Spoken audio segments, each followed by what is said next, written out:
So define and reach your target market online. It's kind of interesting. I was just telling a couple people I got pulled over on the way here. So I'm glad that the title of this presentation is Define and Reach Your Target Audience Online, because obviously the nice gentlemen of the Boca Raton Police Department were defining and reaching their audience in person.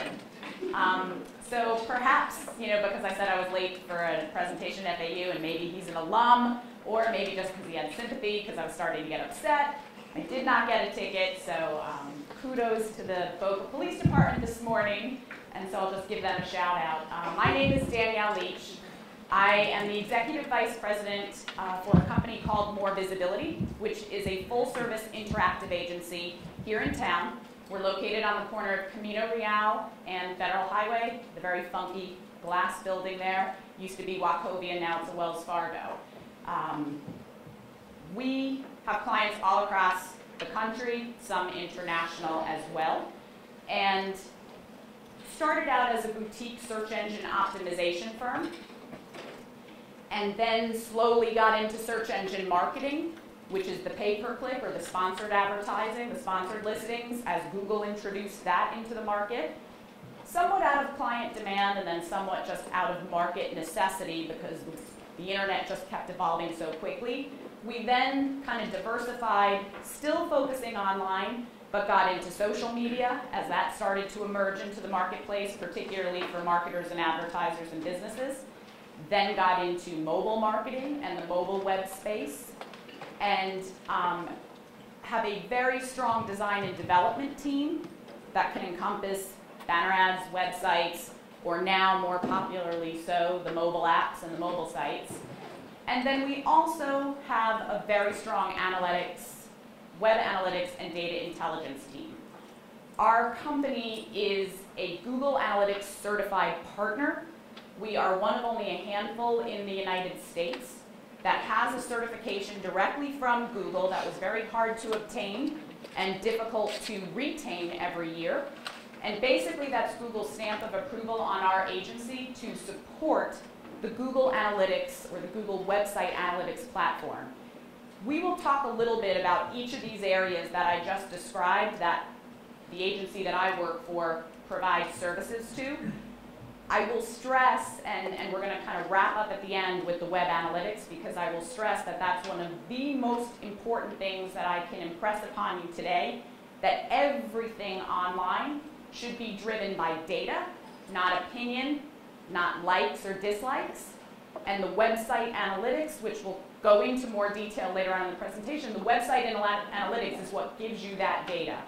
And so if you leave with nothing else today, leave with, if you have a website currently online for your business, or if you're going to be developing a website online to market your future business, hopefully if you're in the competition and if you're the winner, hands down, that's what you should do.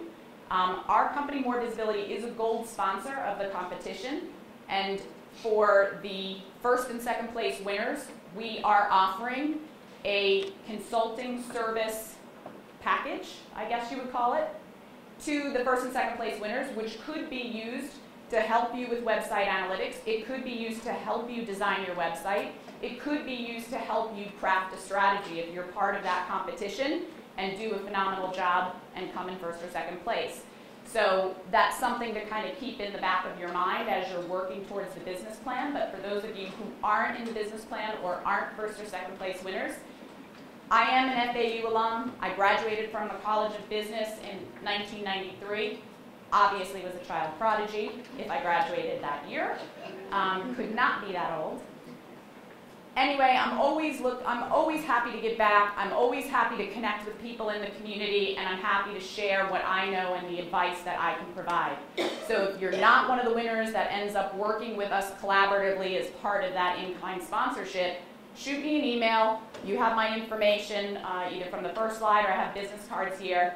I'm happy to kind of, if you want to bounce an idea off me, if you want me to look at your website, you want me to look at your social media channels, happy to do that for you and give you some feedback.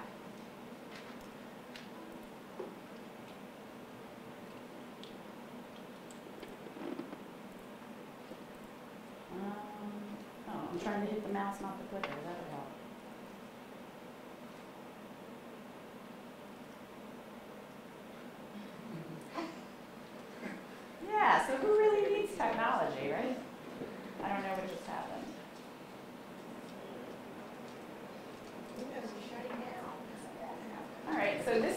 called, so you get pulled over, the computer doesn't work. So this is where like the rubber meets the road, especially in business, to see if you can just keep picking up and going.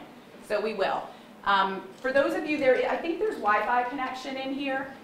If you have a computer and if you're online and if you want to pull up the presentation, on our website, I've created a link, a vanity URL, morevisibility.com, and visibility is all I's. It took me 8 years to get to spell that word right. So morevisibility.com/FAU.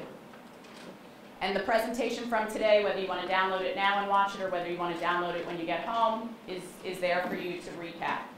So let's talk a little bit about just the search landscape and how it's evolved over time.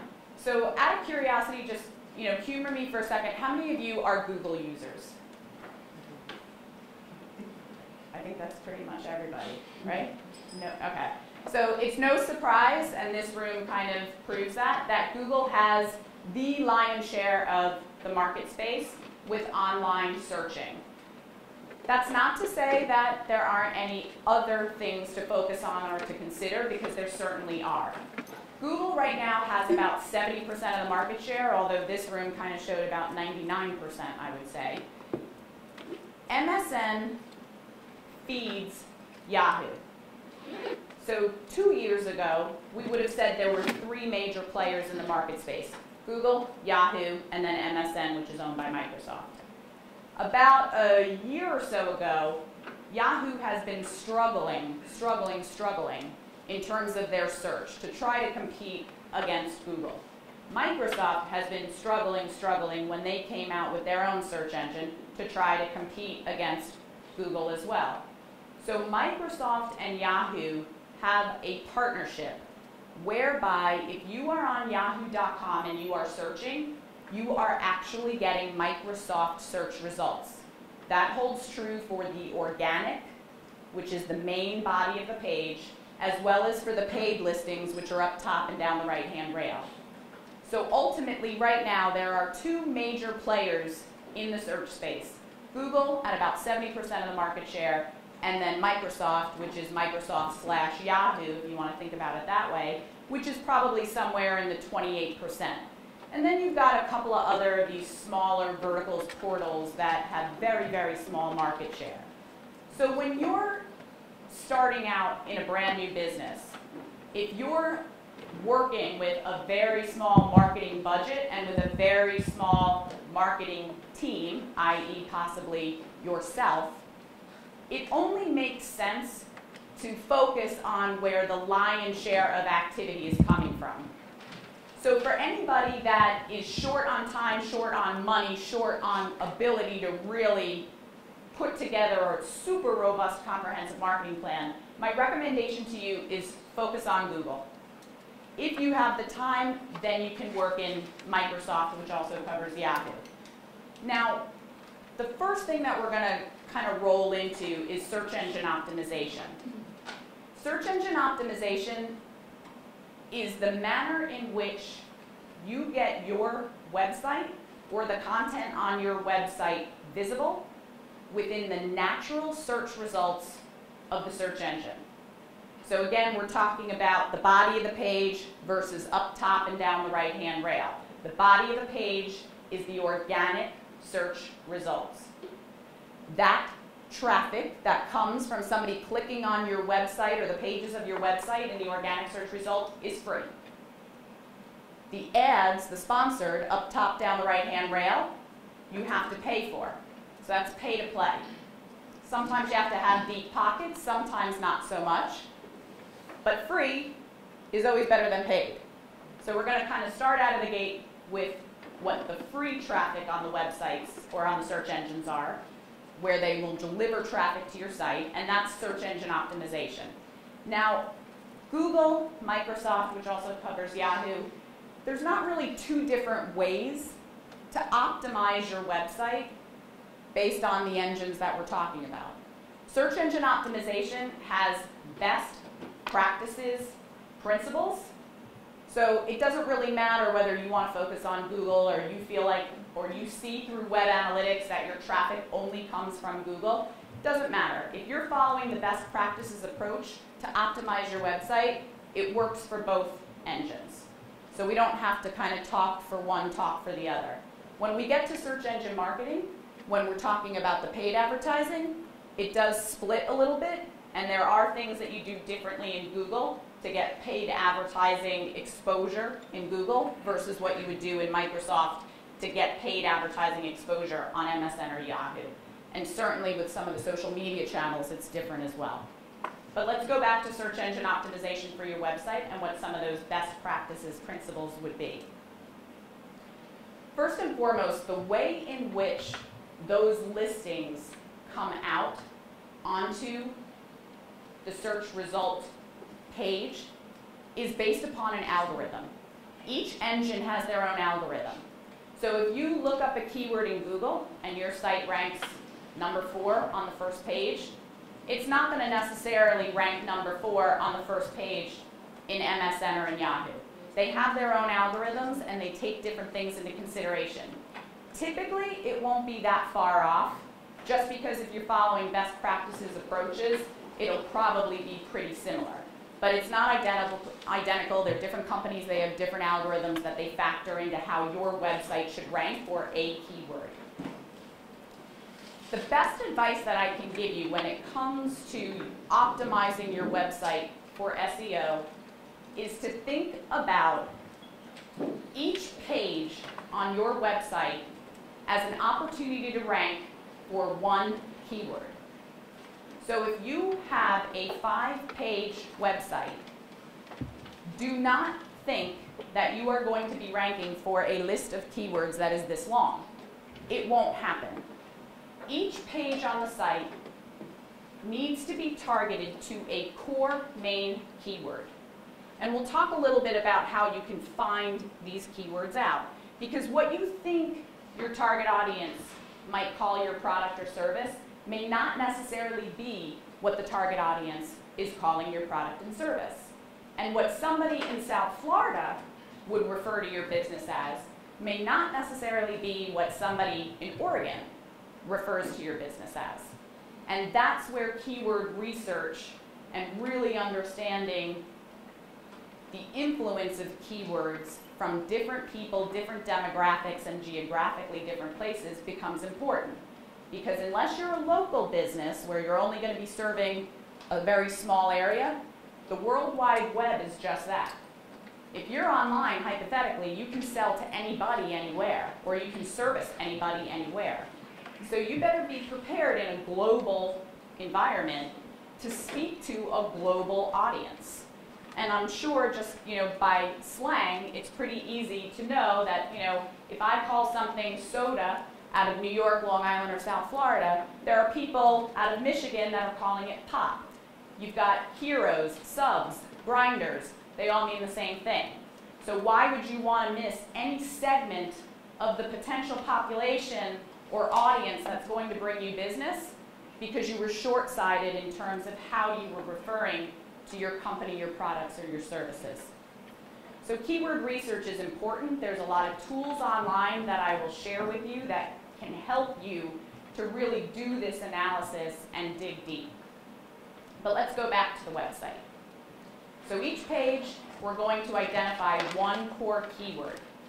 Now, on that page, if you're telling me that this page has to do with, let's use an example. So let's talk about the Boca Raton Hotel. Everybody probably in this room knows the Boca Raton Hotel and what they are and where they are, and it's a fancy place. You can't get in unless you're a member or you have a reservation, so it's a little bit higher end. It's not a budget hotel. Wouldn't be marketed as a budget hotel. On their website, each page is going to be targeted towards a word. You cannot use the same word more than once. The search engines want to understand what each page is, and they want to understand it very clearly.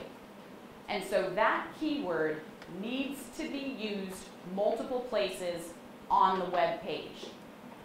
Ideally, you would like to use that keyword in the URL. So if the keyword is luxury South Florida hotel. That's the keyword that we want our site to show up for when somebody types into Google. If that's the keyword you're going after for that page, how ideal would it be if the page was called bocahotel.com/luxury South Florida hotel? Can't really get any more direct than that. That's the word the person's typing in. That's part of your URL. So that's one, a part of the URL, a part of the page name. Two, in the body of the text. Text is very important for search engine optimization. You might want to have a really flashy, cool, design-heavy, graphically overloaded site because it looks good. You will never rank well in the search engines, so you better have a big marketing budget to be able to supplement with all those paid advertisements that you're going to need to get visibility online. You need text on every page.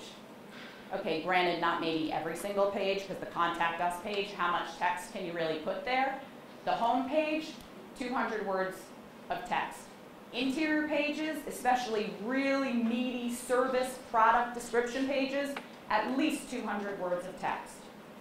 Now, within that 200 to 400 words of text that you're going to have on this page, that same keyword needs to be used throughout the text. So this is called keyword density. Okay, keyword density, which you're going after optimally, a 3 to 4% ratio. So let's go back to the example, luxury South Florida hotel. We've found the page we want to target for that word. We've named the page name and the URL by that same word, bocahotel.com/luxury South Florida hotel. Now, within the 400 words of text, 3% of those words need to reflect luxury South Florida hotel. Now, I will caution you, this gets tough. It gets tough to use the word over and over and over again. It really does. I would never, ever sacrifice the user's experience, i.e. your customers who are going to generate you money and pay your bills. I would never sacrifice their experience because you want to rank #1 in Google. Doesn't matter. You can be #1 in Google all day long for every page of your site, for all these great keywords. If your site sucks, you will not survive in business, period. Remember that. Your site is built for users, for customers, for prospects, for clients. It needs to speak to them. It needs to give them what they are looking for. And please make it easy for them to check out or to fill out a form or to download, because if you don't, they won't. That simple. If you don't, they won't. Every single person in here buys something online, searches for something online. How frustrating is it to have to go through step 1 of the process, next page, step 2 of the process? We all bail out all the time. I tell the story all the time of a super famous cookie maker. You would know them by name, but I won't embarrass them and say their name. But they're in the malls, they have catalogs, they're online, they ship cookies everywhere. We were running this great advertising campaign for them. It wasn't performing. We were scratching our heads. We just didn't understand why. It's pretty easy. Ship cookies, cookie gift, gourmet cookies by mail. Like, wasn't rocket science. Like, that should have been a direct correlation to what they were going to buy. Finally, I said, you know what, I just pulled out my credit card and I said, all right, you know, somebody somewhere is going to get lucky and get some cookies, so I'm going to go through the order process. 7 screens. 7. It was a 1995 cookie tin. $20. 7 screens. Pick up the phone, call the client. I said, out of curiosity, have you ever bought from yourself? Have you ever bought from your own company? And he says, well, yeah, but we have this, employee portal. I said, Have you ever bought the way a customer would buy? Have you ever done what you're asking the general population to go do to put money in your company's pocket? And he said, no. I said, do me a favor, hang up with me, do it, call me back. 5, 8 minutes later, he calls me back. He says, Point well taken, Danielle. We need to change that. Yeah, you need to change that. So think about it always from the user experience first, then focus on the search engine optimization component. Because you don't want somebody reading something that does not look natural and that looks contrived, because that's called keyword stuffing. And keyword stuffing is not something that you want to do either. Google is pretty smart. I think we would all admit with the IPO that came out and their valuation and their stock price and how they've kind of dominated the market space in such a short period of time. They have the technology, the engineers, and the systems in place to know when you are trying to game the system. It just doesn't work anymore. It worked early on where people would try to put that keyword everywhere on the page and they would use white text on white background and they would say the word 75 times on the page but nobody really saw it. That doesn't work anymore. The algorithms and the Google engines, it's called the robots or the bots or the spiders, which is basically what the engines search out to go digest all the information on the web. They see that, and not only do they penalize that, but sometimes they will permanently penalize you. Meaning, you're not just going to get a slap on the wrist, and then a couple weeks later they'll say, okay, you took care of that. Come on back in. We'll rank you now. We'll keep you in our index. No. We have businesses that come to us that didn't play by the rules. Not only didn't they play by the rules, but in many cases they used an unscrupulous agency that they weren't even aware of that were doing these things to their website. And now they cannot be found at all within the Google search index or algorithm. You type in their URL. You can't find them. That's called being banned or being de-indexed from the engine. Major red flag, red X, you don't want that. Play by the rules, follow the best practices, philosophy and principles that we'll go over today, you'll be fine. But don't believe the emails or the phone calls or the marketing materials that you see where it says, I will make you #1 in Google in 15 minutes for $19.95 a month. That's about along the same lines as somebody, saying, you will lose 30 pounds in 3 days. All you have to do is call this number and give us your credit card and go on to an auto rotation of $25 a month. Same principle, it doesn't work. Nobody can make you #1 in Google tomorrow. Unless you want to pay for it, search engine marketing, sponsored listings, but even then there's no guarantee to be #1 and you're going to pay a lot of money for it. Search engine optimization is a slow and steady process. It is not an overnight fix. I'm almost afraid to touch this now. I did pretty good for winging it for the first 20 minutes, right? We'll try to figure out roughly where we're at. Danielle, could I ask one question? Yeah, sure. I can appreciate this best practices and there's no exact science to this because of our lack of knowledge of their algorithms or how they may change. But is there any type of bright line rule? Are you saying that if you exceeded 3 to 4% of keywords density that you reach a point where it's considered keyword stuffing? In other words, if you exceed 10%, it's automatically going to be considered that? Or is there any guidelines for that? Oh, here we go again with this. Whatever I'm doing, I'm not. Oh, all right, I see. You got it. Sorry. I just did not want to crash this and then really have to wing it for like another 30 minutes of the presentation. Kim will never invite me back. All right, cool.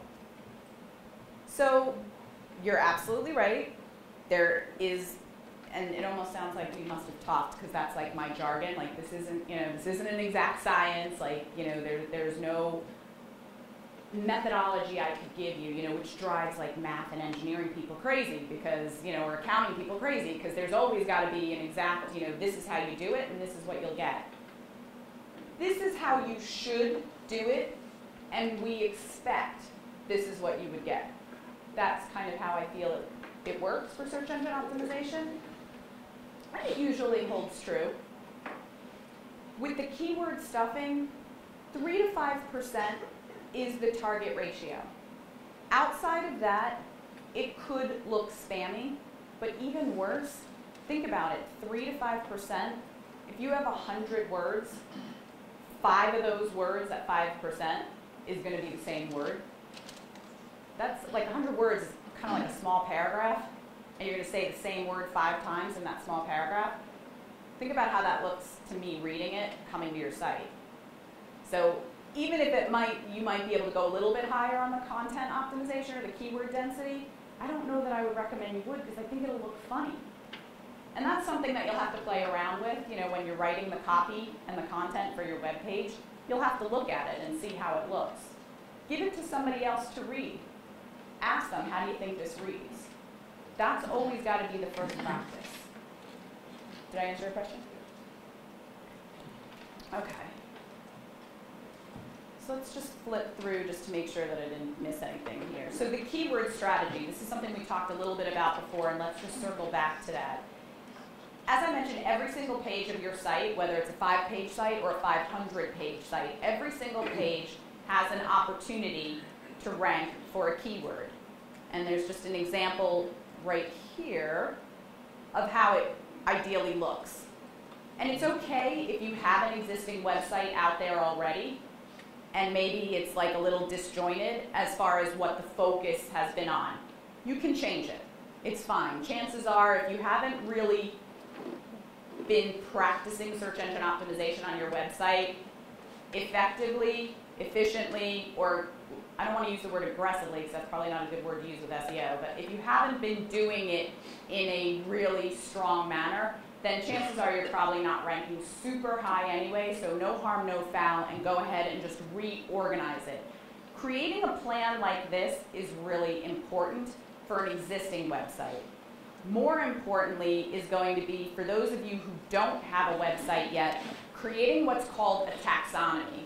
And a taxonomy is similar to an org chart in the company, except it's for the pages of your website. And this is going to be the hierarchy of your content. And you can either work from the bottom up to the home page, or you can work from the home page down. Personally, for me, I always work from the home page down. It just helps me to kind of organize the content.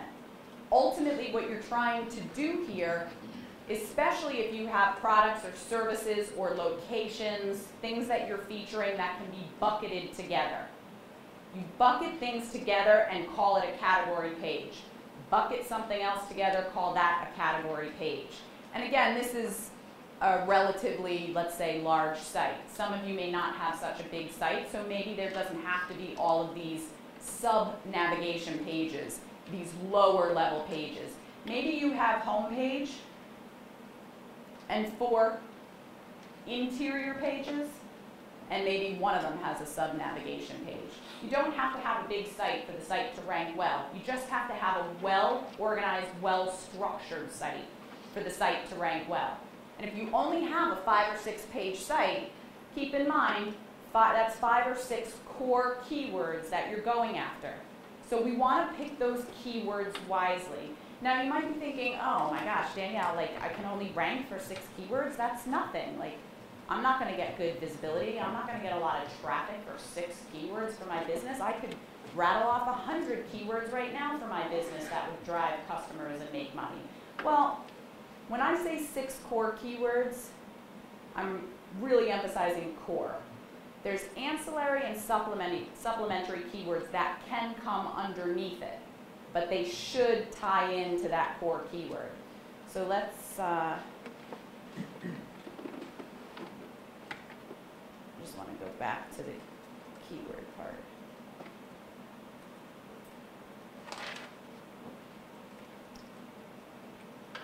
Okay. The search funnel, the way that your audience is going to think, is pretty much going to mimic the way that they're going to search. Oftentimes, and I'm sure you've all experienced it, unless you know exactly what you're looking for, let's take a television. Unless you know you absolutely want a 50-inch, high-def Samsung flat screen, you may not start with that as your keyword search. You're probably going to start for flat screen. Maybe from flat screen, then by reading all the reviews, you know you got to go high def. So now the next thing you're going to search on is going to be high def flat screen. The next layer behind that might be you go and you read reviews, and now you know Samsung's the best. Now you're at Samsung high-def flat screen. At any point in that search life cycle, so there's all these different keywords that somebody's going to be searching on, you want to be found. Because you never know when somebody's going to pull the trigger and buy. And I'm using examples that hopefully we can all relate to just because it's a consumer product. But this, any of your businesses that you could shout out to me right now, I could probably make the same comparison. Especially if you are a product that somebody doesn't know. And I would think within this business plan competition, those would be the really cool things that are out there, are products or services that have yet to be really defined or well marketed. Maybe they were defined before, but they weren't well marketed. So this is your opportunity to really tap into that marketplace, but you need to understand that people may not be searching exactly for what you do. It's not out there, they don't know about it yet. So make sure you're hitting them at each stage of what they might be thinking of. Making them aware of it, educating them about it, helping them to define a preference if there's multiple players that offer it, and then be there when they're going to make that final decision, most importantly. So you want to have all your bases covered. Yeah? Yeah. As far as using the keywords in your text as URLs, not all of them should be a URL, correct? Or you should use a lot of them. Having keywords in your... You said you should use your keywords throughout your text and make them URLs, linking them, right? Well, making them the URL, the page name. And usually the name of the page denotes the / after your website. Right, so if you're going to name that page by the product that you're then going to showcase on that page, you should call that page by the same name. Because that's how the spiders, robots, bots, you know, I had to try to explain this to my mother one day. Like, you know, she's always like, what do you do? Like, I don't get it. Like, what do you do? Like, she always thought like the sponsored listings were what Google tells you you should buy. So she's like, well, I bought from them because Google said so. I'm like, how did Google tell you? She's like, well, it's in that nice yellow box up there. I'm like, oh my gosh. So anytime like my clients say to me like, oh, search engine marketing, pay-per-click, nobody clicks on that. I'm like, ah, my mother thinks that's who Google feels is the best bet for her to buy from. So I tend to disagree on that one. So the way I look at it as like Pac-Man. Right? So I'm aging myself a little bit, but the game from the 80s, some of you are probably too young, but the game from the 80s, Pac-Man, where, you know, just goes out and eats all those dots, that's basically what these robots or spiders do. Google sends it out, digests everything, comes back, uses this secret sauce algorithm that nobody knows, figures out who should be first, second, third, fourth, and so on for each keyword out there in the universe. Pretty amazing if you think about it, because this doesn't just happen once a year. This happens like every minute all the time. And so it changes constantly. And that's one of the frustrating things, honestly, about the search landscape, which I'm just going to go back to an image that is at the beginning of the presentation, which I didn't have a chance to show you before. But one of the things that's a little bit frustrating for people with search engine optimization, this is the way the search landscape used to look. It was really clean and crisp. It was all text. So you had the organic here, and then in red up on the top and down the right, you're paid. Pretty simple, right? Well, of course, Google had to change things up. Social media, which I know is another learning session in and of itself, and we could spend 2 weeks in that learning session if we wanted to. Social media has lots of different uses and methods for why you would engage in it, personal or otherwise. And there's reasons why every single business should be in social media. Maybe not in every channel or network in social media, but every business has to be in social media. Why? A lot of different reasons, but what I will focus on today, because I'm sure the rest will be covered in your other session, what I will focus on today is because of the major influence that social media has, or the content in social media, the influence it has into search engine optimization. So look at the way that Google's landscape looks today. You've got images showing up now in the Google search. You've got maps showing up. You've got videos showing up. You've got tweets showing up. You've got blog posts, press releases, and now with Google+, are any of you on Google+? If you haven't started a page, so Google+, there's profiles for the individual, there's pages for the business.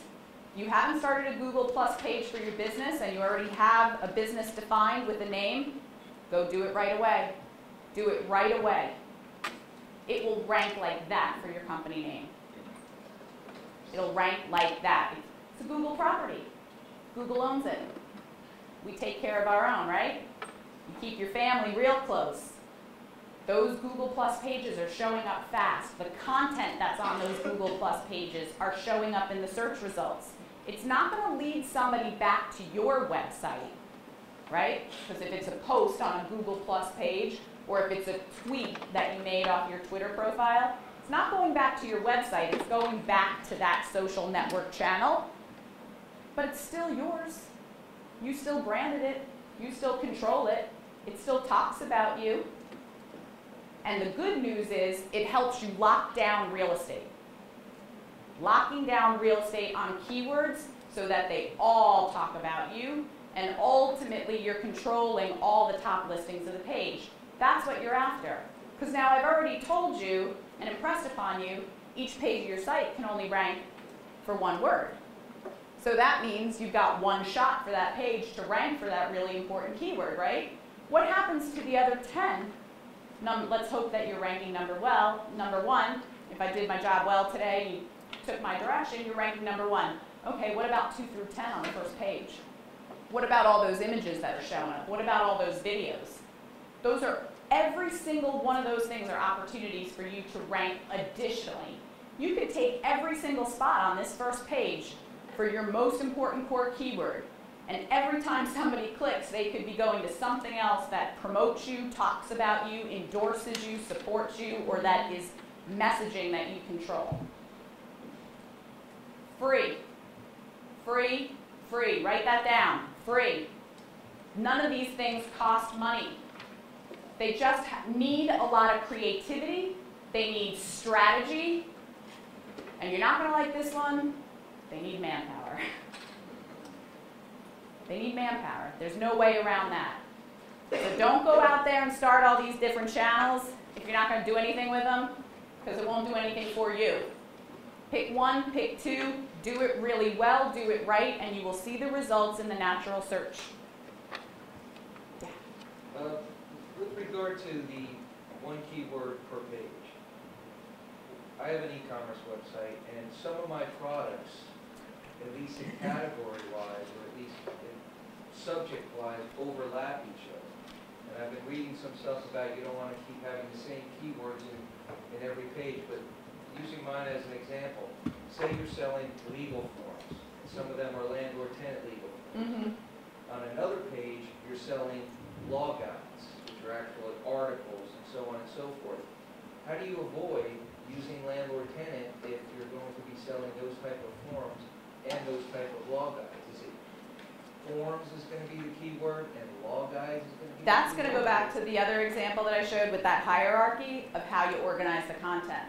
So maybe you're organizing the content by forms and then all the different kinds of forms. And then you're organizing the content by guides and then all the different kinds of guides. And the keywords up here, legal guides, down here underneath it is landlord-tenant legal guides. So as you get deeper into your website, and in the example he's using with an e-commerce site, as you're at your category page, and then you're getting more granular and specific into your product pages, those keywords are going to become what's called long tail. Those keywords are going to be long keywords and very specific versus something up top at the category level, which is a little bit more overarching, a shorter tail keyword, more broad, more generic. You need a balance of those more general terms as well as some of these longer, more granular specific terms. The more general terms have the higher search volume. These longer tail terms or more specific will not have as much search volume, but certainly, and I'm just trying to find a screenshot here that kind of talks about what we're doing.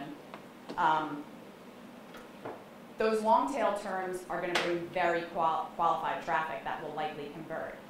So you tend to see more sales from these really specific terms that not a whole lot of people are searching on. Because if somebody's searching on an itsy bitsy teeny weeny light blue circular widget, and that's the page that you're dropping them off to, chances are they're going to buy. Versus somebody who's maybe just looking for a widget. Who knows what kind of widget they're looking for. So that'll bring a lot of traffic to your site, but maybe only a few of those people would buy. So you want to have a good balance of the types of keywords that you're using. Kind of going back to what we were talking about, and this goes to your, sorry, I don't know your name, but this goes to your question that you were asking before as far as where we want to target the keyword within the page. So we want to target it within the URL, being judicious and not kind of getting crazy or going overboard. Then the title and the description tags, which are a part of the meta tags. And the meta tags are something that are in the coding of the website. So unless you're an HTML developer or web designer or programmer, you probably don't normally see these, but they're visible to anybody on the web. And what you're going to do for any website is go up at the very top here where it says View in the browser bar, drop it down to Page Source, click on Page Source, and then this box of code will pop up. In this box of code, and you can see kind of on lines 5 and 6, it looks like, gosh, yeah, 5, 6, and 7 if you're looking at the presentation online. On lines 5, 6, and 7, it starts out by saying meta tag, one is title, meta tag, the second is keywords, and the third one is meta tag description. These meta tags are not seen to users or consumers, but they are seen by the robots or the spiders of the engines that come and crawl. There has been arguments that they are not as important as they were or that nobody pays attention to them, and I will have that argument with anybody all day long. They are still important and they still matter. The most important, honestly, is the title tag, because the title tag is what the user will see up at the very top of the page across horizontally the web browser in that blue area up at the very top. That's what populates that to show to the user. It's the meta title tag. You, as the website owner, define these. They should be unique and different for every single page. They should speak to that keyword that you're targeting the page to. So this is all in an effort of multiple things on the page reflecting back to the search engine. Yes, this is the keyword that this page should be optimized for and that I'm trying to rank well for. And if you are doing that, the page will likely rank well. There's another important, this is how, I'm sorry to skip around a little bit just because I kind of went out of order initially and I want to cover everything. So with search engine optimization, there's 4 things that we focus on when we look at a website. And you they're all equally important. I can't tell you to do one and not the other 3. Honestly, they're all really important. 1, 2, and 3 are on the website. So we call that on-site SEO or on-site optimization. Number 4 is off the site. We call that off-site optimization because it really has nothing to do with your website per se. It has to do with a lot of other influencing factors out on the web that will either help your website rank better or, as I was talking about before, with garnishing that real estate for important keywords, will help you to kind of lock down good positions. So the first one is technical. That's going to be how your website is built, how the website is coded. A lot of that, unless you are building your own website, is maybe out of your control, which is why it's important for you to work with a good web developer or good web programmer and make sure that there's no barriers or obstacles to the search engine coming and crawling your website page by page. You want the crawlers to find every page of your website so that just not the home page is ranking. You're missing out on a lot of opportunity if there's something technical there that stops it. How do you feel about WordPress, building your site on there? I feel, WordPress is awesome for a blog. We have 4 blogs on our site. We use WordPress for all 4. We install WordPress as blogs on client site, clients that are Fortune 50 accounts. WordPress is great and it's super easy, user-friendly to use, especially for a non-technical person.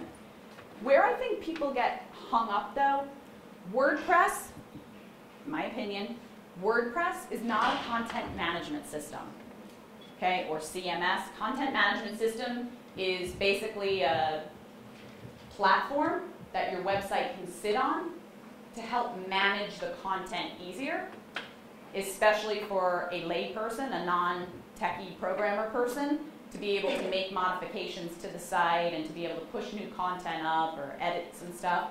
So that's a content management system, which you don't have to have, but especially if you're a big site, it certainly helps to have so that you're not driving yourself insane trying to keep up with all the corrections on your site.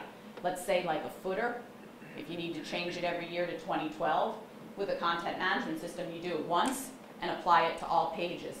One touch and it's done. If you have a 10-page site or a 20-page site and it's not on a content management system, you may have to go into every page and make that edit. So it's just your choice. Where WordPress, I think, trips people up is because they use it like a content management system for their site, and it's not really meant to be. And so if you're going to have a big site, then WordPress may not be the best solution. But coming out of the gate, to have a presence, to have a 4 or 5 page brochure site with maybe a form for lead generation to get your name out there and your product and service out there, sure. Sure, I think it's a good start. And I think, for somebody who's not technical, I think it really helps because it's pretty simple to use. Any other questions before we jump back in? Yeah? What would be the next step to take it to the next level as far as content management? There's a lot of good content management systems out there. Cost is probably going to be a factor. Some of them are open source, which means that you have access to all the code, and you're not locked into the way that that platform was built, and your hands aren't tied behind your back, and you're not held hostage by that company. Open source can also be free. And open source, which means that you can see the code and you can manipulate the code, open source will allow you to customize it. So if it's not built or set up exactly how you wanted it, you could have some programmer come in and modify it for you.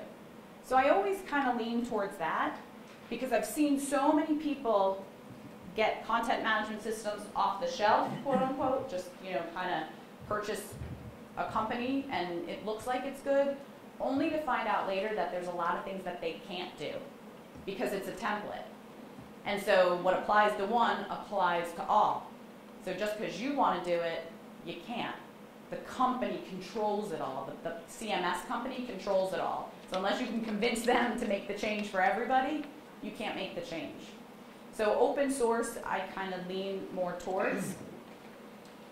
You have to have somebody who's going to be able, a developer who's going to be able to work with that and maintain that and customize it for you, but the cost is good. The off-the-shelf content management systems and the one that you would pay for, you license. So that's a recurring kind of rental fee every month that's coming through. And again, there's some barriers and obstacles there. So I think the next step, to answer your question in a really long roundabout way, the next step after WordPress might be a content management system with some flexibility, and then move to an open source when you really are ready and you have the resources to be able to make it as flexible and unique and customizable as possible.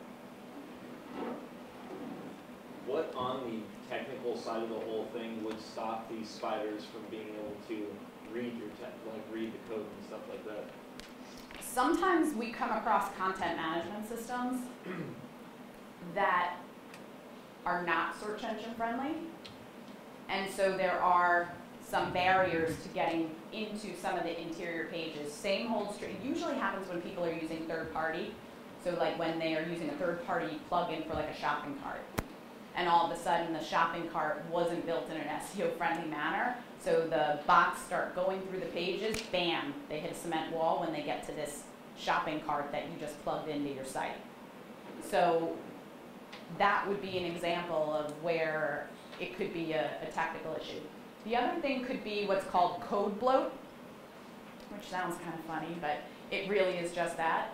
When a programmer got sloppy, or a developer or a designer got sloppy, and there's tons of extraneous code when you're looking at that view source, it just goes on and on and on, and there's all sorts of notes like, Johnny updated the page on 2/10/12 because Sally at the company asked him to change the font color. Like, that stuff should not be visible when you do view source. Any of those notes, like to developers and designers and consultants, I know why people do it, especially if you're hiring somebody to work on your page. They're doing it so that you know when things were done, but that can all be taken out and put into a different file. What the user sees is pretty much what the bot is going to go down, so you don't want the bot to have to go through all this extra ridiculous information that means absolutely nothing to optimizing the page or for the page ranking.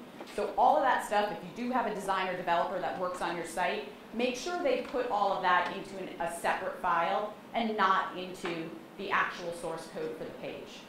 So those are two things that could occur with that. Well, see, you mentioned like shopping carts, for example. Like I use like an open source shopping cart, and like how do you tell if the shopping cart is going to block things? You know. Do you have Google Webmaster Tools on your site? No, I don't think so.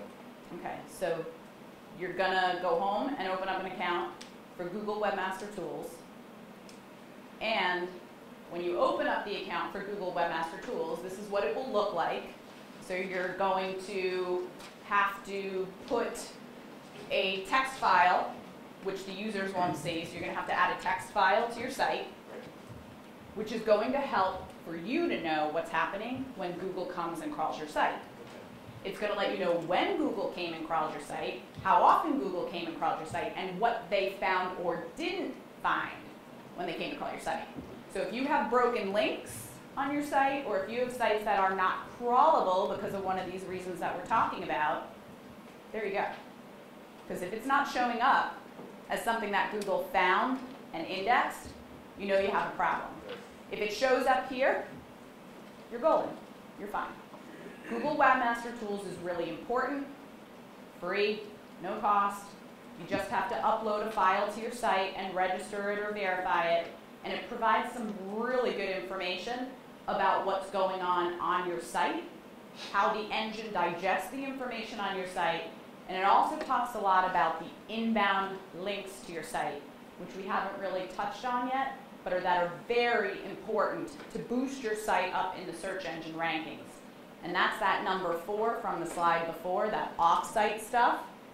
Doesn't really mean you have anything to do on your site. These are links that are pointing out from the web universe back to your site.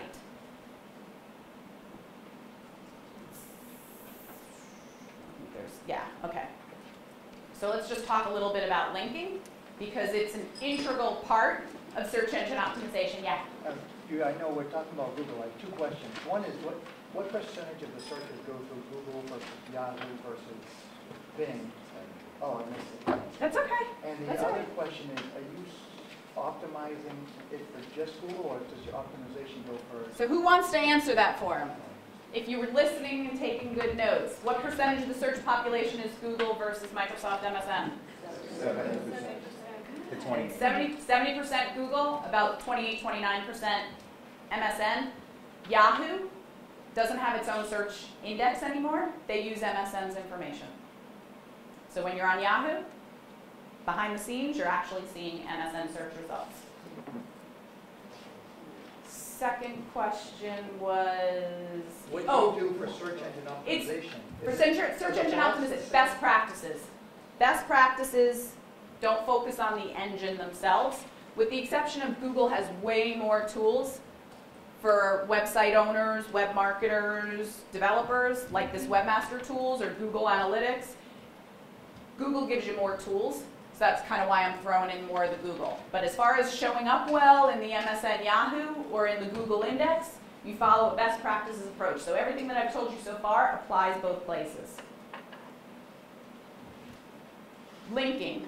So linking, we've noticed, has taken on a huge influence in how websites are ranked, which has hurt a lot of people, for good or for bad. There are things out there called link farms. So this kind of goes back to those emails of, lose 20 pounds in 2 days, so we can rank you #1 in Google in, 13 minutes or less for $19.95. Link farms, a lot of people have gotten into because it's been marketed really well by some very scammy, unscrupulous people who have said, we can get you 100 links in a week. It doesn't work like that. You will get penalized. Linking is also, just like search engine optimization, a slow and steady process, and it is meant to be natural. Linking are the places all over the web that are pointing back to your site with a hyperlink. So if I'm reading a Sun Sentinel article and there's a hyperlink in the middle of the article, and the article's talking about awesome interactive marketing companies, and it happens to mention mine, and it's hyperlinked, and you click on it and it goes back to my site, that's an inbound link to my website from a very credible source. Sun Sentinel is reputable, credible source, has good page rank, in good standing with Google. That gives my site a little bit of juice. Multiply that by hundreds and hundreds and hundreds and hundreds of sites pointing into yours, each with a little bit of influence and juice. That will push you up the page in Google for that particular word. How does Google know that those links are being clicked? Doesn't matter if they're being clicked. Just that they exist. Somebody mentioned, I don't know if it's true, if you have an inbound link and an outbound link to the same source, they cancel each other out? No. That's not true. No. And you would want to be careful because you probably wouldn't want a 1-to-1 ratio. I mean, it's... So like some Sentinel is on your site to go with that. Yeah, no. That's not going to cancel each other. And maybe the Sun Sentinel wasn't a good example because I may have a link on my page, on our site's page in the news section, linking back to this site that this page that talked about us. So that may not be a good section. Here's a better example: Chamber of Commerce. So we're a member of the Boca Chamber of Commerce. I'd recommend if you're all starting out with businesses or have a business that you engage with the Boca Chamber of Commerce. Good networking, a lot of opportunities there. Boca Chamber of Commerce has a directory on their website. FAU, a .org, .edu. Those are very juicy links for Google. They really have a lot of rank and value. Probably because, no, don't anybody ask Kim for a link off her site, please. She'll get mad at me. But it's true. .orgs and .edus. So a lot of times when you, if you are doing partnerships with nonprofits or with organizations or associations, or if you are a member of an industry association, you would want, your company would want a link back from that site to your site. It's up to you. Maybe, maybe not. Depends on how much control you have over where you're being listed out on the web. But it's up to you where you want that link to go to. So to your question before, when you asked me if they had to be clicked or not, no, they don't have to be clicked, but it has to point somewhere. Oftentimes, people get it to the home page. Just by default, more visibility, and it's going to link to morevisibility.com, and that's that. That's okay, but your homepage probably ranks really well anyway. And your homepage is probably being optimized around your company or your brand name. Where it gets really good is on those interior pages. It also gets a little bit challenging Because certainly if you're being listed in a marketing association, you don't want to be linking into your legal forms guide page. It's a little bit of a disconnect when it's kind of mentioning the company as a member of the association, and then you click on it and it takes you to this interior e-commerce page. So it does get a little tricky there sometimes with how to get links into the interior pages, but that is part of just this linking strategy and ongoing work that you are going to have to do. So yeah, all of this stuff is free, and the organic search results, when somebody does click on those listings in Google, Yahoo, MSN, you don't pay for that traffic. But free never comes easy. Free never comes easy. Don't kid yourself. So this is a practice, both optimizing your website, the social media, and the linking of these links pointing back into your site are all just a methodical, ongoing process that you need to be committed to. Google will tell if you go from 0 to 500 links in a month. That's not natural. 500 people aren't going to mysteriously, all of a sudden, overnight, all point to the same page with the same what's called anchor text. So the anchor text is the words that are highlighted in blue. That's considered anchor text. You click on it and it goes to whatever page you said. So that anchor text is important. What you're going to ask them to highlight, the clickable part, because that's the keyword that the page they're going to should be optimized for. So that's where we're going full circle with, using that keyword so many times on the page, in the meta tags, in the URL. You also want those inbound links to that same page. Going back to the Boca Resort example, luxury South Florida hotel.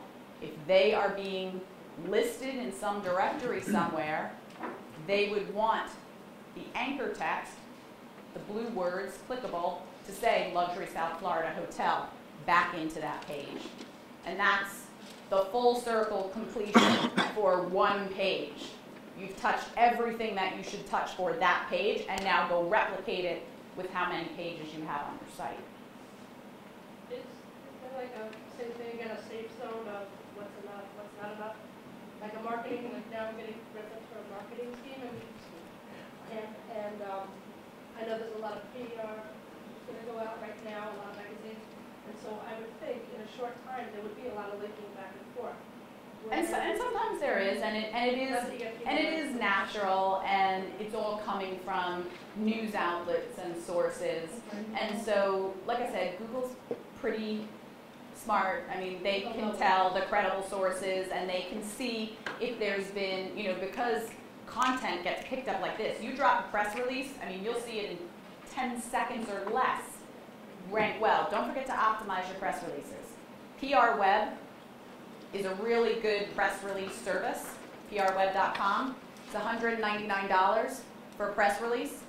It gives you the opportunity to use anchor text in the online version of the press release that you can then link back to pages on your site.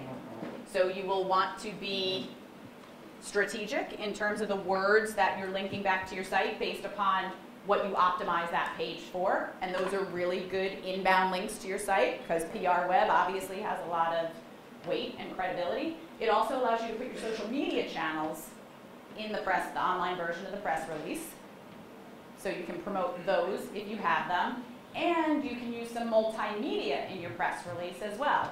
Video clip, imagery. $199, goes out on the wire, you'll see it in 10 seconds. It sits on the PR Web website with the inbound links back to you, and then you can also post it on your website as well. And there's no back and forth cancellation or anything.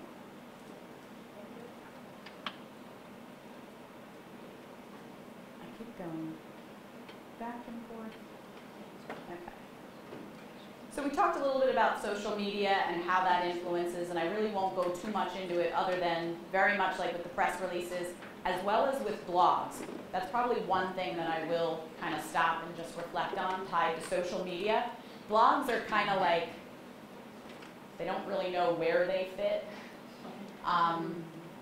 They could be considered social media because a lot of blogs have comments open. And so there is back and forth and crosstalk and dialogue within the blog. You don't have to allow comments. You can disable comments. WordPress, I think, is a great solution for a blog. And for those of you that have a small site, a blog is a really good answer to market yourself on different keywords that you weren't able to get on the 5 or 6 pages of your website. A blog, if it's worked properly, meaning if you are posting to your blog in a regular fashion, Google will love it. Google wants content. Google wants content every day, all the time. How much content can you really put on your website? At some point, it is what it is, and that's it. Maybe you could write a newsletter once a month, and that's some new content, but I mean, you just can't keep changing up your site for the purpose of changing up your site or adding content for Google. A blog is a perfect solution to be able to keep pushing content out, keep pushing content out. Have the blog on your website. Ideally, ultimately, that's what you want. You want the blog to sit on your site. It can still be WordPress. It's just bolted on morevisibly.com/blog. And the blog sits on your site, so somebody's within the header of your site. They can still click back to your home page. Post to the blog and use the same principles from search engine optimization as it relates to keywords and content that I described before. Each blog post should be 200, 300 words of text. Each blog post should have a keyword or maybe 2 keywords that are very similar that you're targeting that post for. It should still read well for the user. The blog post title should incorporate that keyword too. That blog post will rank very well, which will give you more opportunities to lock down the real estate. You can post, or you can make a blog post about a keyword that you've optimized one of the pages for your site on. So that's not a problem. So now that's a way for you to kind of double dip in the search engine and have the page on your site rank and the blog post rank. And sometimes we see the blog post rank higher than the web page because the blogs are getting updated more frequently and there's more rich content going there. So Google tends to give that a little bit bigger of a boost than the website that's a little bit static. Yeah? Explain that a little more, because at first you said to use a different keyword than the keywords you use on your website. Well, I'm saying that because it gives you the opportunity to use different keywords. So your website, 5 pages, let's just make it easy. Really, that's 5 main keywords and maybe another 5 ancillary secondary keywords. So each page is going to have this core keyword and then maybe 1 or 2 that are very close in nature to the core keyword. That's it. What about all those other words out there that you want to be ranking for? If you don't have the pages on your site to support it, the alternative is to go blog about it. So it's better to use different keywords. Sure, but the only point I was trying to make is if you end up blogging about something that happens to be on your website, don't get paranoid that you can't use that keyword again in your blog. You can. But if you're blogging 2 times a week for the next X number of years, you got a whole lot of keywords that hypothetically you could be covering, but you could also be repeating. And there's no problem with that. So essentially, the text on your page stay, and then the blog is kind of like a live page that develops. Yeah, it's like a feed that you're just adding to. Disable comments if you're not going to be monitoring it, because you'll get a ton of spam, which will not look pretty for the user. You might get some good comments on there too, but if you're not going to be monitoring it and pulling down the spam, it really kind of ruins your page. Okay. Yes? I have 2 questions. Is video still good for rankings, number 1? And number 2, I understand how Twitter, Facebook, and LinkedIn are really good for linking and social and traffic from social. Can you talk about Yelp and SlideShare and Flickr a little bit and how they can help? So all of these are different social channels. Not all of them may work well for your business. It depends. Because each of these channels, these sites themselves, get updated in a ginormous amount of data every day, the engines love them. So like Yelp, people are going on there and putting postings and feedback and reviews for restaurants, for hair salons, for spas, for hotels, for service stations, for carpet cleaners. You know, if any of you are going to be having a brick and mortar or service type location where you're providing a service to the consumer, set yourself up on Yelp if it hasn't already been set up. You may just need to claim the listing so that you as the business owner can control it. That's where people are going on there and they are just, you know, providing a recommendation or providing a review. You also have the opportunity as the business owner to thank them or to dispute or to kind of investigate something that is not nice. But because these channels are just getting updated in such a crazy amount of time all day long, every day, the engines digest all of that information and immediately showcase it in Google. So the more opportunities you're participating in these different channels on behalf of your company, the more that's going to help in search engine optimization. And absolutely, videos, you can optimize videos. Videos rank well. As we saw the initial screenshot of the search landscape, there oftentimes on keyword searches, there's a whole row of videos that are being pulled in as part of the search results, even sometimes ahead of a lot of the websites. So if you have the opportunity to create video, like we are doing right now, and hopefully if I can get a copy of this, then I will splice this video and I will post it to our YouTube channel, because video ranks. Video ranks well. And you can optimize, you can use keywords. If you're using YouTube, YouTube's fine. And this goes back to my comment before, you know, you take care of your own. Google owns YouTube. It's a Google property. It gets spidered all day. They rank those videos really well. Free. YouTube's free. They host your videos for free. You can optimize them, you can put in a title, you can put in a description, and you can put in tags. Tags are keywords. Each video should be treated the same way as each blog post or each page on your site. What did the video talk about? What did the video reference? What did we describe or showcase in the video? Somebody searches in that keyword, your web page will show, your blog post will show, your YouTube video will show. You just lock down the top 3 spots. That's the name of the game. Real estate, as much as you can get, or I'll clarify, as much as you can maintain, which is a better reference. As much as you can maintain, because if you can't maintain it, it doesn't matter. It all sounds good. I could sit here and give you 75 ideas immediately off the top of my head to do for your business. Really? Could you implement them all? Probably not. So those social networking sites, like, does it actually hurt you if you have one and then it doesn't, like, you don't actually keep it updated? Does that hurt you? Or, I mean, it doesn't help you, obviously. It doesn't hurt you, Right. except if you own a hair salon Right. here in Boca, and I'm on Yelp because somebody referred me to it, and I want to go check out what the reviews are, or I go on Twitter. You have a Twitter, I see that you have a Twitter account as a business. I go on there, and the last tweet was like 6 months ago.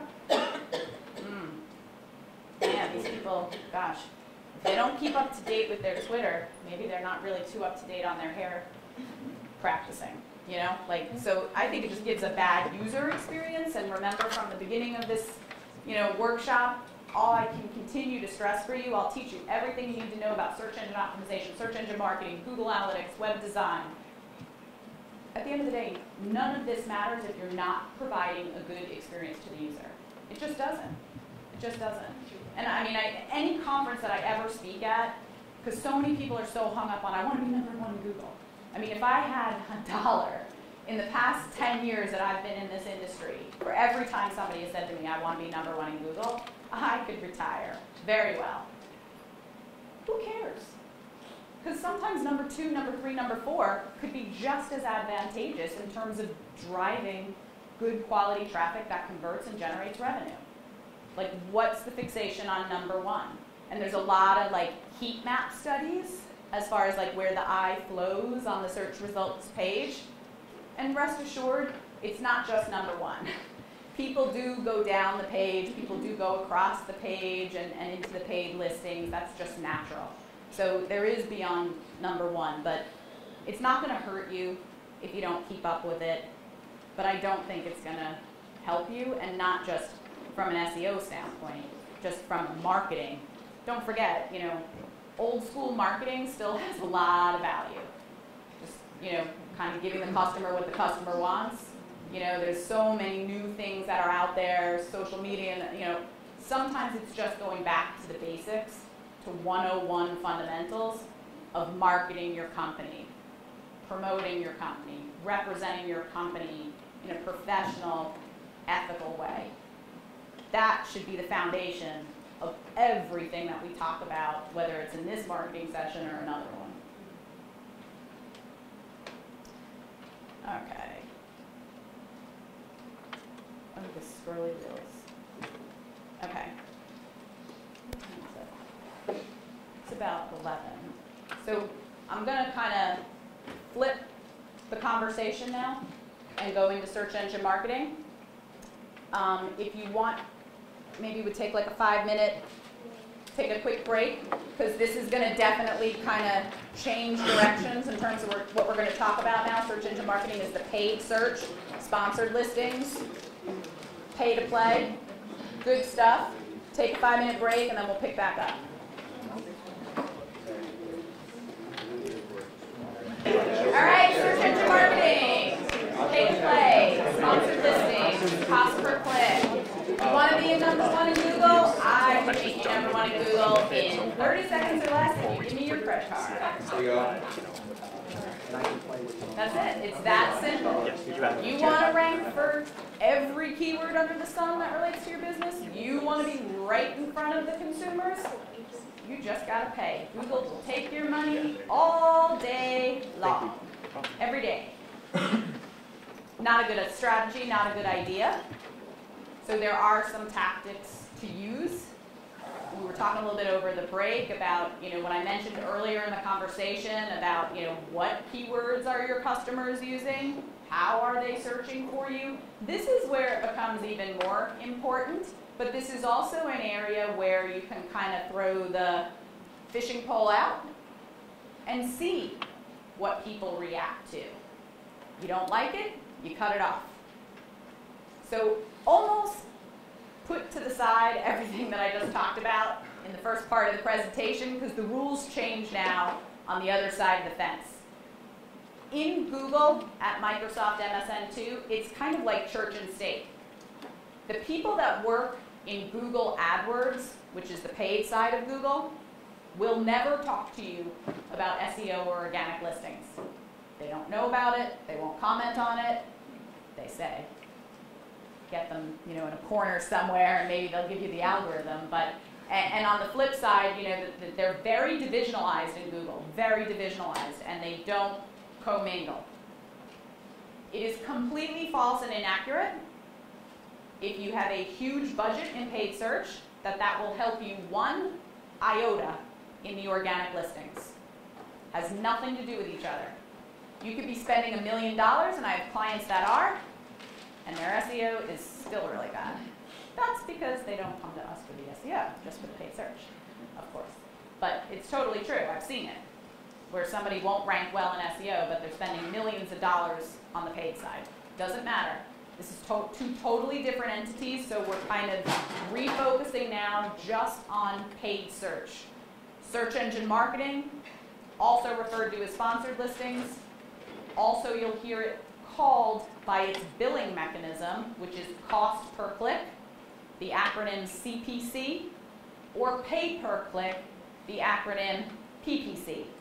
They are all interchangeable and synonymous. They all mean the same thing. It basically means that you are paying when somebody clicks on that advertisement and ultimately is landing on your page. You have a lot of control in paid search. You have a lot of control. And it can happen like that, as I said. So whereby search engine optimization is a slow and steady process, and it's not going to be overnight. you can get immediate gratification with paid search.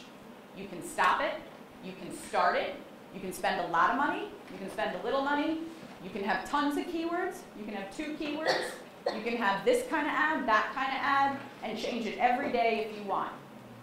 You're in control of that, and it's very immediate in terms of what you see is what you get.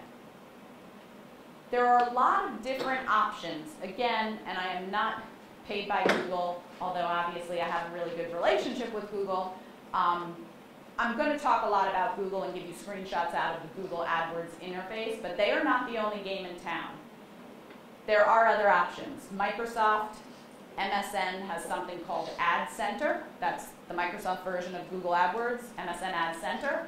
I was fortunate enough, Microsoft reached out to me about 5 years ago, and I spent a lot of time up at Microsoft headquarters and at the MSN offices in New York City, helping them to build the Ad Center platform. I thought they did an amazing job. They knew they were up against a monster, Google, who was already out in the marketplace and had already kind of garnished a lot of advertisers and had a really good platform. The Google AdWords interface is very easy to use. So Microsoft knew they had an uphill battle. They went out to a lot of big advertisers, big agencies, and formed a council to help them to build this Ad Center platform. The platform was great. Unfortunately, Microsoft only had about 8% of the search market when they launched it. That's part of the reason why they partnered up with Yahoo, so at least they would have a bigger universe to be pushing the ads out through. So there is another platform outside of Google AdWords, the Ad Center platform, that you can go out and show your ads on Microsoft and Yahoo. You can't pick. If you're in Ad Center, it goes both places. Facebook also has paid advertising, sponsored stories. I'm sure if you're on Facebook as a user, you see the sponsored stories with your friends who gave it a thumbs up and liked it. There's a lot of privacy issues, and there's some advertising concerns about that. It was just on the news last night, but it is an option as an advertiser, and we do see it work very well for B2C. I have not seen good success for B2B companies in advertising in Facebook. Flip side, LinkedIn. LinkedIn offers paid search advertising. I've seen phenomenal results for B2B companies there. If you are a local business, Super Pages is another opportunity for paid advertising. And the ones that I've talked about so far are all done on a cost per click basis. Meaning, somebody clicks on that ad, which is yours, that hopefully is going to your landing page, or in Facebook's case, maybe going to your Facebook business page. You are paying for that click. Every time somebody clicks, you're paying. You're in e-commerce, then there definitely are shopping portals out there. Google's product pages, which is Google's kind of shopping engine, if you will, does not cost. Those clicks are free. You just have to upload your product file. But then there are a host of other comparison shopping engines. As a user, you've probably used a lot of them. Shopzilla, Buy.com. Those are all done. They have opportunities for paid advertising on a cost per click basis, but you've got to be an e-commerce player to be in those. It doesn't make sense otherwise. Here's a little bit about just, we were talking about the market share again on the PPC landscape. So it pretty much mirrors just the search landscape as we discussed. And talking a little bit about what each of the major players, let's say in terms of the market share, offer. Somebody came up to me at the break and was asking about what happens if, I think it was you, what happens if somebody doesn't know about your business? This is a great opportunity to get yourself out there. Paid search can be done in a couple of different manners, and just to remind you what we're talking about on Google, it's the top and the right rail. And this is what the Google AdWords interface looks like. Pretty simple to use. You know, there's a couple of tabs up top. There's links down the left-hand rail. It really makes it, I think, very user-friendly from a marketing standpoint. There is a lot of stuff in here that you may not have to use right away. so don't feel overwhelmed when you first log in. It costs $5 to open up an AdWords account. You need to put a credit card in. Once you put your credit card in, you're determining how much you're going to be spending, and Google will just kind of charge your credit card every $50 or every $100, so it's just like a ticker. But again, you're in control. You log in, you can start it, you can stop it, you can pause it, you can change how much you want to spend, you can change your credit card. It's all up to you. But that's kind of how it works. And it doesn't take long. You open the account, put the credit card in, you're ready to go. Here's how the account gets structured. Each business only needs one account. This is kind of the hierarchy, if you think about it. Underneath the account are then campaigns, and the campaigns can then be broken out however you want to break them out. It usually is done based upon product line. The budgets are set at the campaign level. So if you have one area of your business that you want to allocate more money to over another, that's how you would break it up into campaigns, because you can turn the budget dial at each campaign totally differently. The budgets are set by the day. So you are saying, I want to spend $10 a day, $100 a day, $1,000 a day. That's up to you. That can change for the future. If things are rolling well, you may want to go from $15 a day to $75 a day. If you start out at $75 a day and things aren't going well, you might have just lost a lot of money. So I would recommend starting out small and growing it. The ad groups are then underneath the campaign, and the ad groups are based upon different ads that you want displayed for different keywords. And this is really important because you want different messages for different audiences based upon the product or the service or the keyword that you're using. The most important thing, in my opinion, with structuring your AdWords campaign is getting this right. You should not have one campaign and one ad group with 500 keywords and one ad underneath it. Won't work. There's no way 500 keywords could be properly presented and marketed with one marketing message. You have different audiences for different products, and you need to speak about that product or service. And so you create these little buckets of ad groups underneath the campaign. And each ad group has its own ad. Let me just stop for 1 second, because somebody mentioned this before. This is a lot of information.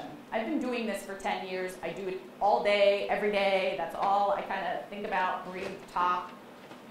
We are covering a lot of ground, and we are moving fast, and I am trying to give you some top-level information to be dangerous. Don't get overwhelmed. The stuff that we are talking about, hopefully you'll take some things from it, and maybe you'll call me, or maybe you'll go research yourself and get a little bit more dangerous or practice with some things. But please don't make the mistake of thinking that this is super easy and that it's all going to come real naturally after this 3-hour session, because that just wouldn't be true. So we're moving fast, we're covering a lot of ground, and I'm happy to kind of hang out afterwards, or you're welcome to email me, take my card, call me, and we can talk through some of these things. So here's what it looks like in the campaign level, where I said you can target your budget. Some of the other things that you can target are geography, language, technology, which we'll talk about a little bit. Think mobile, think tablet, think devices here. And then network. Network being google.com, or this huge universe of all these sites out there that roll up underneath the Google umbrella. So you can market your ads to people that are just searching on google.com, or you can opt to go into this whole Google universe, which is huge. So these are all the things that you can choose at the campaign. The geography is kind of an interesting one, particularly for those of you that have a very specific audience that you're going after. If you can only service the South Florida marketplace, you don't want your ads appearing to somebody sitting in Orlando, in New York, worse in California. They might click on your ad, they just cost you a couple of bucks, they're gonna get to your site and see where you are, or worse yet, call you and waste your time only to realize, no, you can't clean their carpets because they're 500 miles away. So, and this happens.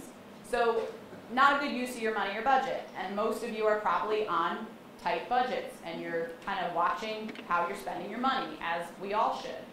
So, geography, or targeting that campaign to a geography, is really important.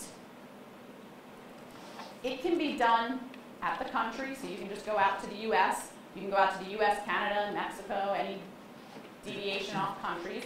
You can go for states, one state, multiple states. You can go for cities. You can hit Fort Lauderdale and Palm Beach. Or even better, if you are a pizza restaurant and you have a 5-mile radius that you typically pull from, you can draw a teeny little line with a circle on the Google AdWords map and say, that's where I want to go. All right, Danielle, so how does Google know when people are sitting on their laptops in Boca if they're 5 miles, from Tommaso's Pizza or not? It's not an exact science. It's not perfect. There are sometimes things that go awry. It's primarily done through IP address. So it's pinging the IP address. If you work in a place where your server is coming from a different IP address, you're going to get tons of Houston ads if your company's server sits in Houston, because Google thinks you're in Houston. So they're giving you the stuff that advertisers said they want to go to people in Houston. So that's why it's not a perfect science. It's primarily based off IP address from the computer or the searcher. The other thing it's using is the personal data that the person entered if they're logged into their Google or their Gmail account. And most people are pretty honest when they're putting in where they live when they open up a Google account. So it's using those two things to help to understand where you, the searcher, are. And then me, the advertiser, says, okay, this is who I want to reach. And this is just another example of how refined you can get and what the map actually looks like that you're drawing against. So you can highlight an actual area. Yeah. Yeah, like in this case. Another country too. Sure. Yeah.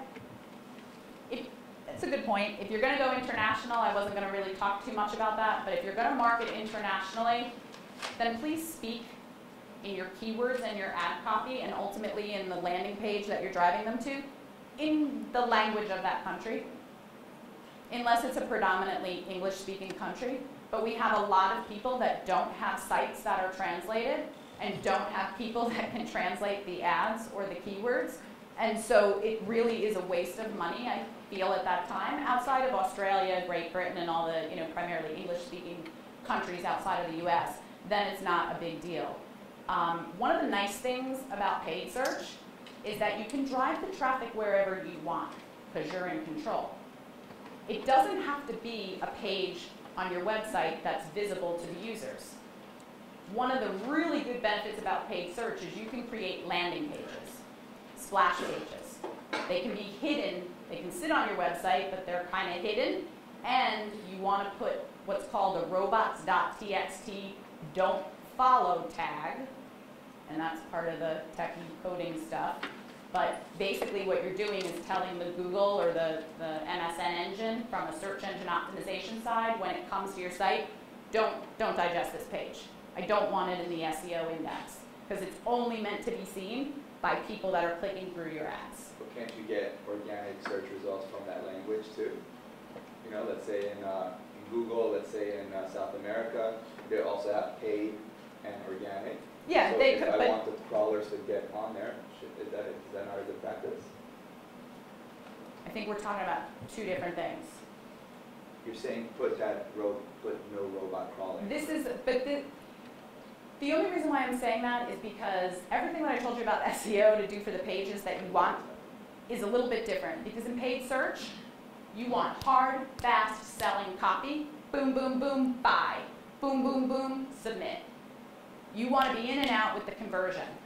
You don't want a lot of text on these pages because people might bail. It gives you the opportunity to get flashy and fancy, like who was showing me their site before and I said it was a little flashy and fancy. It gives you the opportunity to be as flashy and fancy as you want because it doesn't matter. Yeah. No, you just connected it. So that's the big benefit of paid search. You can use whatever URL you want, send them wherever you want to go, and change the page up all the time. Does traffic help boost, I guess, your organic search volume? Like if you get a lot of people coming to your site, does that help? Church and state, others? totally. We're talking about paid search right now. So you're saying traffic from paid search? Yeah, let's say like a general, a lot of traffic coming to people, Nope. does that does not help the organic search? Mm-mm. Just brand visibility. Mm-mm. Doesn't influence SEO at all. You can do day parting with your paid ads. So if you're a business that has a lot of people calling, and you know you only have people available to take the calls between 9 and 5, 10 and 6, 10 and 4, you can limit your ads that way, which will also help the exposure for your budget. So here's where, and I'm sorry I don't know your name, but where you were asking me before about the keywords. So this is a great tool that is also exposed, and if you email me, I'll send you the link to get it, because it's also external to AdWords. You don't have to have an AdWords account and be logged in to use this tool. But if you do have an AdWords account, then this is something that you will see underneath the tools and analysis section. This allows you to put in a keyword, and it will kick you back tons of variations and options and alternatives around that keyword. So if you're just kind of thinking big picture, like legal forms, you'll get, according to Google, based upon their own search queries on Google, you'll get everything that people search for around that. You'll also understand the competitiveness of that keyword, which helps for SEO too, because you're going to be up against a lot of people if it's a super competitive word to optimize your site. But if it's a competitive word, you're also going to be spending a lot of money in AdWords, because that's how this works. It's a bidded environment. You are bidding against your competition to show up in the top spot for the paid search listings. And if I'm willing to pay a lot of money, then I will be higher than the guy underneath them. And I'm not sure if you're going to proceed and go on more about the bidding, but I had two questions about that. One, is there a baseline or a minimal that 5 cents is the minimum cost per click that they'll take. $100 is the maximum. Mesothelioma, which is black lung cancer derived from like the coal mines, is the most expensive keyword in Google AdWords. It goes for $100 per click all day long, and personal injury attorneys are happy to pay it all day long, because one of those cases results in millions and millions and millions of dollars in a settlement. So to pay $100 for a lead ain't bad. It's a good ROI. So there's no right or wrong. It's based upon the keyword and the competitiveness of the keyword. If the keyword's going for $100 and you're going to try to come in and play at $2 bid, you won't be seen. So that's where this keyword tool will help you to do some estimating so you know where to start. Once you start, you'll see where you're ranking or positioning in the paid ads, and then you can turn the dial up if you need to on your bid. So you're saying by using this tool, it's going to tell me what that word is bidding at? Yes. Okay. Yeah. And the second part of that question is there any kind of correlation between the types of products you sell and the bid amounts that are being offered? I guess you just possibly answered that by that mesothelioma, which would be in the personal It's not. injury. I wouldn't say it has to do with what you sell. I would say it has to do with the competitive nature of the market in which your products sit in. Attorneys have very competitive market space, especially personal injury attorneys, the ones that you see on the billboards and on all the commercials and the radio ads.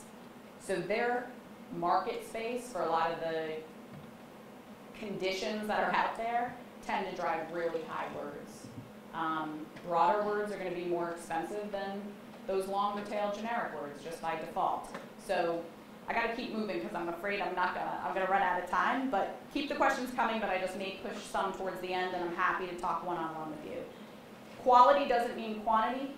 Just because something is going to show with 27,000 monthly searches doesn't mean that it's a good word for you. The word that has 10 monthly searches may be a way more productive word for you to use, because 9 out of those 10 people would buy. It all comes down to the data. and as I started out the presentation, and as we'll wrap the presentation today, website analytics will tell you everything you need to know for your site to succeed. I won't. The guy to the left or the girl to the right of you won't. It's going to be the data that's in those web analytics programs. That will tell you everything you need to know relative to the keywords that you should be using, organically or in paid search. It'll tell you if you have too many steps in your checkout process. It will tell you if people like all the text scrolling long down one page or if people like it broken out into multiple pages. You don't have to ask my opinion. The analytics will show you if they're even getting to the content at the bottom of the page if it's too long. So that I can't stress enough. This is the traffic estimator. This will also show you, as you can see from the columns here, what the average CPC is going for. So you will know, oh gosh, yeah, I'm not going to be playing in the 5-cent range. Like, this is way more in the, $10 range. There are different match types that you can use for your keyword. Broad match means you want everything under the sun. So you're going to bid on the word continuing education. You're going to show up for things like education online, education that's continuing in Miami, all sorts of variations that may not even be a direct match, but Google has correlated. Got to be careful, you're throwing a very wide net there. Phrase match is tightening the noose.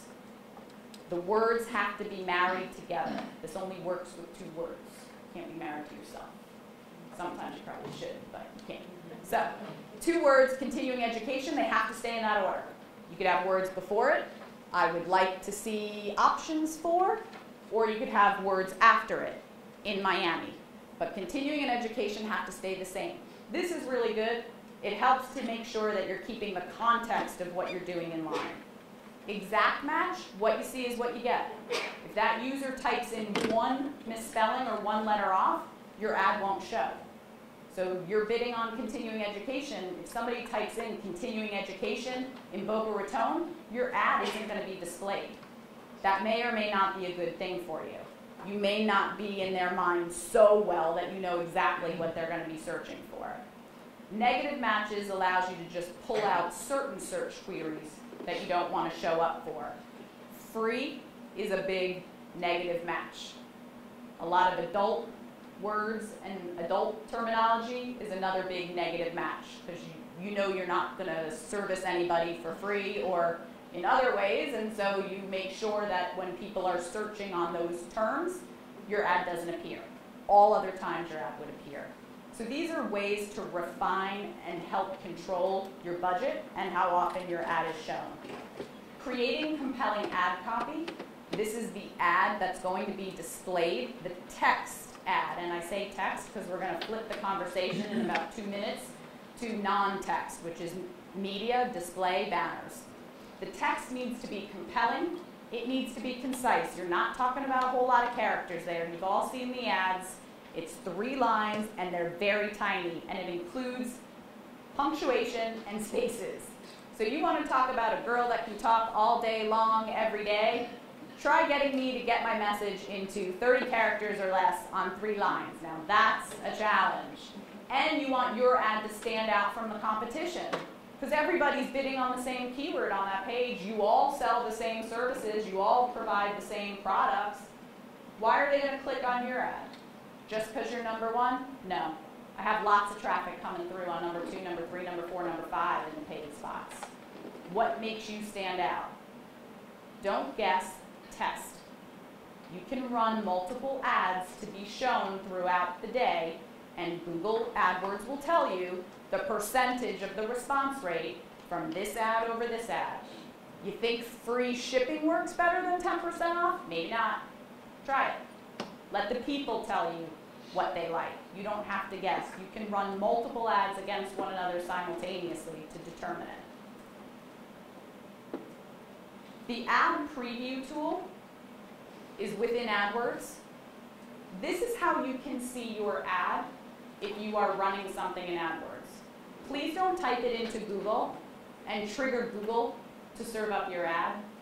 It's going to do you an injustice to keep showing yourself what happens is there's something called a click-through rate, number of times the ad was shown against the number of times somebody clicked on it. It's a percentage. Ad was shown 100 times, clicked on 10 times, 10% click-through rate. You want a high click-through rate. You want a high response rate. If you have a low response rate, that could hurt you in terms of where you get positioned. That's why money isn't everything. Response, quality is also a part of how you will show up in the listings. So serving your own ad up over and over again will drive your impressions up, but hopefully you're never going to click on your own ads, I hope, because you're going to cost yourself a couple of bucks every time you do it. So you're going to be searching Google, running your impressions up, driving your click-through rate down, hurting ultimately the position or even the amount you're going to pay cost per click as a result. This ad preview tool will let you see it. It will also let you see ads that you are running internationally. So if you're only targeting ads to certain Middle Eastern countries or to Mexico or to Canada, how are you going to see them here in Boca Raton? You can use the ad preview tool and say, show me ads or show me search results as if I was in Mexico or Canada. And then you can validate that you set it up properly, and that's how it's showing. Text ads. Great. We've all seen them. This is what it looks like. That's prompted by somebody searching on a keyword because they know who you are, they know your business, they know your product. What happens if they don't? Or what if you want to reach them a different way? A lot of options. I mentioned Google's display network. It's huge. You can see all of these different sites that show Google results. They're bucketed into a variety of different categories. All sorts of big name websites, portals, places you would want to be advertising on. But do you know how expensive it is to buy a banner ad on the New York Times website? Very expensive.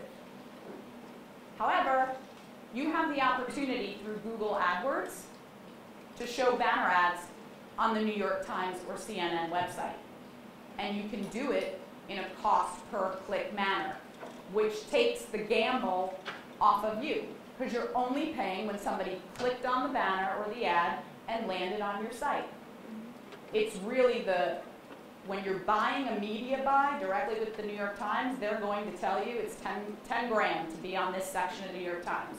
You may only get 3 clicks, and you just paid 10 grand.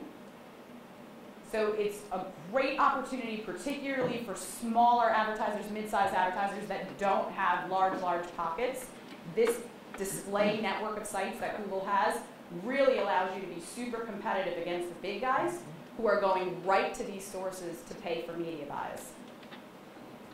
Couple of different options. Contextual targeting and then placement targeting. These can be banners or these can be those 3 lines of text that we saw a couple slides earlier. If you want to show up on the Sun Sentinel website because you feel like in South Florida that's the go-to place for the majority of the people at some point during the day, and you want to be in front of South Florida people because you serve South Florida, doesn't matter what you're serving them with, you can say through the placement targeting, I want my ad to appear on Sun Sentinel. And then you will pay anytime somebody clicks on that ad. And you saw that list of sites before. It's a huge list. You can go out to everybody. You can go to just geographic matches. You can go to industry matches. You can go to behavioral matches based upon who you think your audience is and what kinds of content they might consume out in that big network and pool of sites that are out there. These options are given to you when you create a campaign? Yeah. You can do all of them, you can do any of them, you can do 1 or 2 of them. It's all there for the taking. Contextual targeting is very cool. Again, particularly for the person that had asked me about what if they don't know about my product or service, like it's not something they would know. Contextual targeting allows your ad to be displayed, banner or text, so it's the Allstate ad over there to the right in this case. It's allowing an ad to be served up adjacent to content that matches your product, service, business, or company. So you are saying, I want to be served up adjacent to anything that anybody is reading about X, Y, Z. You're defining that. So they may not know, or they may not have known they were in the market for your service, but they're reading something about your product or service or business. So it's very complimentary to have this ad served up adjacent. It's on the Sun Sentinel all the time. You'll start to take note of it now that I'm explaining it to you. There is the option to get very granular here in terms of contextual targeting, things you want to appear for and be included on, things you don't want to appear for and be excluded on. A lot of knobs that you can turn and dials that you can go up and down. Placement targeting is specific to the site. If you know your customers or prospects are going to be on CNN.com or on some kind of a legal portal, you want your ads there. It's the audience you want to be in front of. And again, you can say, I want to be out there, run of network it's called, on all of these things. I want to be for everybody in the financial category. I want to be for anybody that's a South Florida focused website. You can pick, but it doesn't matter what they're reading or what page they're on. You just said you want your ad served on that website, so that's what Google will do. The content targeting, the contextual advertising on the slide before, was very specific to what they were reading and how that matches up to your business. Again, same thing, lots of knobs to turn and dials here with the placement targeting that you can get very specific. Remarketing. So you've all been remarketed to, I guarantee it. You probably just didn't know it. AdWords allows you to do this, and you don't even have to necessarily be running a very heavy AdWords campaign. And it can apply to all your website visitors, not just the traffic that came from the paid search advertising. Remarketing or retargeting is basically going back after somebody who has been on your website when they are somewhere else on the web. You come to my website, you look around, you leave. 10 minutes later, 3 days later, a week later, you're on the sunsentinel.com, you're on CNN, you're on Fox News. Guess what? You're going to see my banner ad. You're going to see my text ad. I'll tell you where it happens the most is with retail. So you're looking at a pair of golf clubs, you're looking at a pair of shoes. White House Black Market does it to me all the time. And it's very creepy because they will show you exactly what you were looking at. It's not just come back to White House Black Market. It is the shirt that I was looking at to a T. That's no coincidence, folks. Like, the Sun Sentinel didn't go talk to White House Black Market and say, oh, Danielle was checking out this shirt. Go show that to her tomorrow. That is done through tracking cookies. And we had a good conversation with your friend earlier on the break who was asking me about SOPA and the privacy laws and stuff. And there is a lot of debate in the industry about this. But I won't get into that for today. How this works is through a tracking cookie. So as the advertiser, you put a piece of JavaScript that comes out of the AdWords interface onto your website. Anytime a visitor comes to your site, it drops a cookie on their computer. That cookie is a tracking cookie. It now is going to watch everything they do on your site, and it's going to send that information back to Google and then say, okay, they visited luxury hotels on our website. Now I'm going to show them luxury hotel advertisements anytime they're in the Google network. You can determine how often you show it to them, how granular you get, like my example that their White House Black Market showing me the exact top. You can just put everybody into one bucket and say, remarket back to them with this ad, no matter what they looked at on my site or what action they took. Or you can get very specific and say, okay, people that abandon the shopping cart, offer them 10%. I know they were interested in my stuff. I know they were this close, but probably their kids started yelling at them, or the phone rang, or something came on TV and grabbed their attention. They were this close. I know they were interested. Anytime they're out in the Google network now, show them a 10% off ad. It works. It works really well.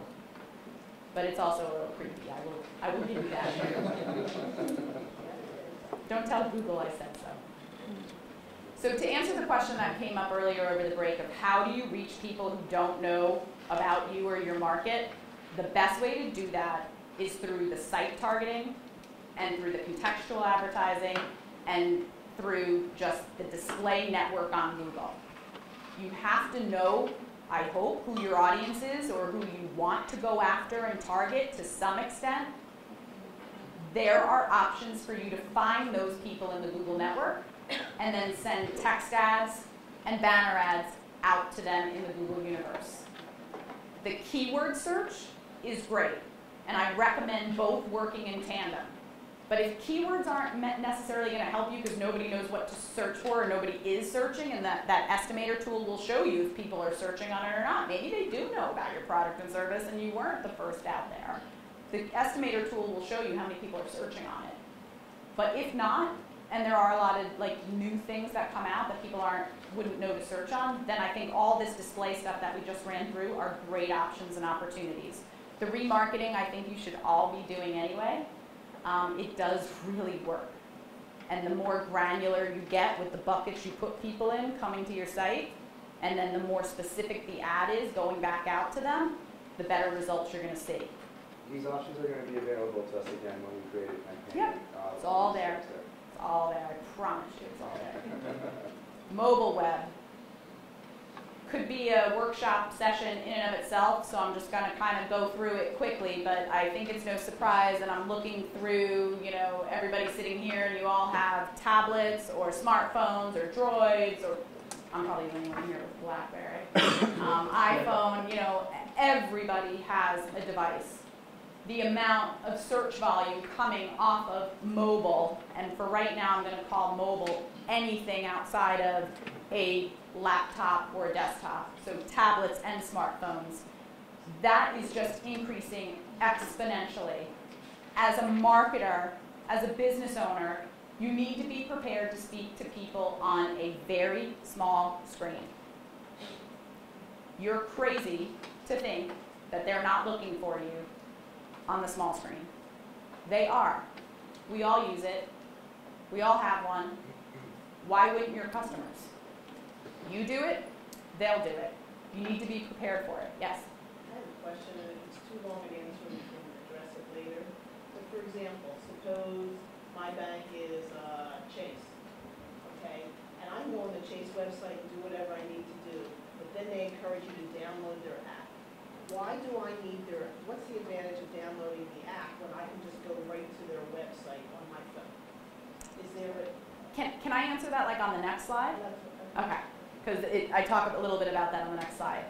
So people are, I call it multi-device. Like we used to talk about multi-channel marketing. You need to be online, you need to be print, you need to be TV, you need to be radio. Obviously, I'm all for online. You don't need any of those other things. I'm a little biased, but now it's really more about multi-device. Of course you're going to be online.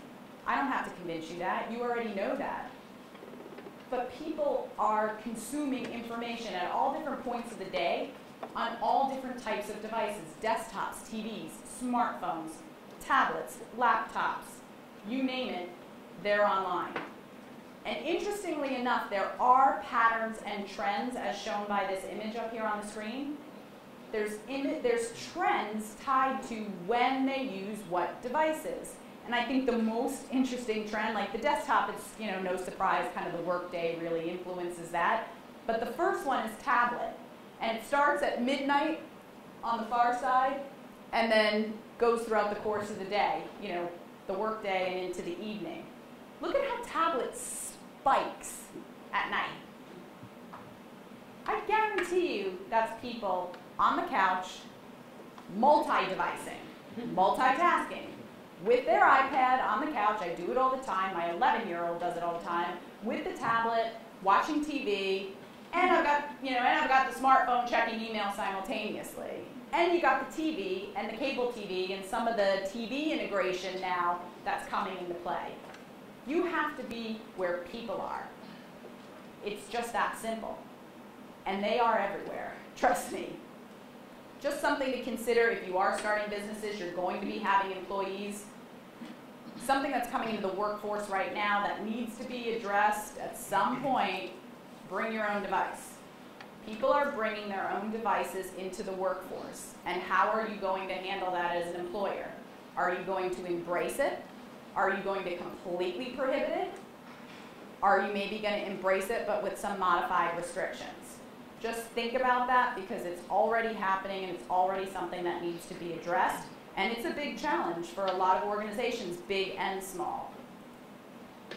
The mobile web has influences from a lot of different factors, including a lot of the apps that are out there that are really allowing people on sites that aren't totally mobile friendly to be very mobile. Voice-activated apps, this is a whole new dimension with the iPhone 4. Anybody have it with Siri? Yeah. So the search results that come up when you talk into the iPhone 4 are very different from the organic search results. The influence in Siri's, I'm giving her a name, her own engine now. The influence in Siri's the influence in Siri's results are the results coming through the iPhone 4, and there will be more. Don't worry, Droid's coming out with another one. Droid's coming out with one to compete. That is coming from reviews. So to the question before from the gentleman that asked me, about Yelp and stuff, does it hurt you to not participate? You tell me, because if we're going the way of voice-activated apps on our phones, and we all want to try to make things easier and easier, and those search results are influenced by review sites, then I'm going to tell you, review sites may be a place you want to focus on if that suits your business's needs. Because I was at a hotel in San Diego that had 10 restaurants in it. And we said into Siri, as part of the example for the mobile demonstration I was doing, we said into Siri, restaurant San Diego. And we gave the exact location, kind of where Hyatt San Diego. Do you know that it did not kick back one of the 10 restaurants in the hotel in which I was sitting in? It was sending me like 10 miles away, because that hotel had no reviews for their restaurants. So it can really impact your business as this voice activation moves more prominently into the marketplace. So just something to think about. Approaching a mobile website or a modified version of your site, modified for mobile, needs to be considered from 4 different directions. It needs to have a strategy. Why are you going mobile? Maybe you shouldn't. I can't imagine why, but maybe you don't need to be as robust as the person sitting next to you because their business model maybe needs more on a mobile site than you. Maybe you just need a splash page so that when people pull you up, they can contact you or call you because it fits and renders nicely on the small page. That's fine. You can do it. Again, the user experience here is key. I just had a property developer tell me that they wanted to upload all their floor plans onto their mobile site. And I'm like, you have like 5,000 square foot homes. Like these are really big floor plans. How am I going to see that on a 2-inch screen? Yeah, but people love that. They might love that on a really big screen at their desktop. I don't think they're going to love that on the mobile. I don't have to guess, and they don't have to take my word for it. A couple slides down the road here, we're going to see where it will show you in analytics who comes to your site from mobile and from what devices they're coming from. That's what should drive your decision. Apps.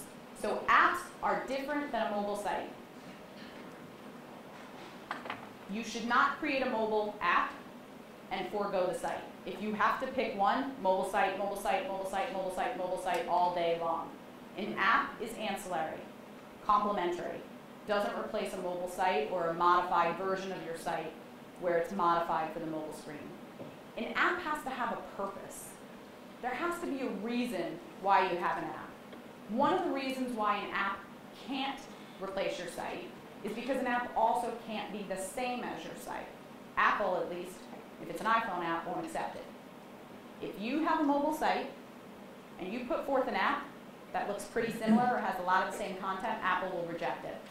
It just won't get approved and accepted in the library, whether it's a paid-for app or not. If you're going to have a paid for app, then you've got to have a really good reason why somebody's going to pay to download this and engage with you in that manner. If it's not a paid for app, then what's the purpose? Ask yourself, like, what's the purpose? Is it not something, is it static content, or is it content that can be updated easily that should sit on my mobile site?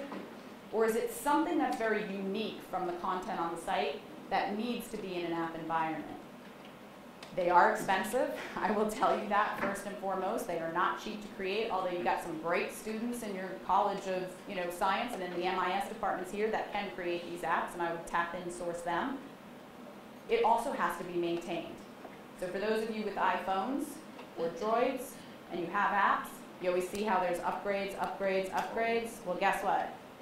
That's from your side on the user. As the advertiser, you had to have made those upgrades. So every time as a user you're getting them, that advertiser just had to make them.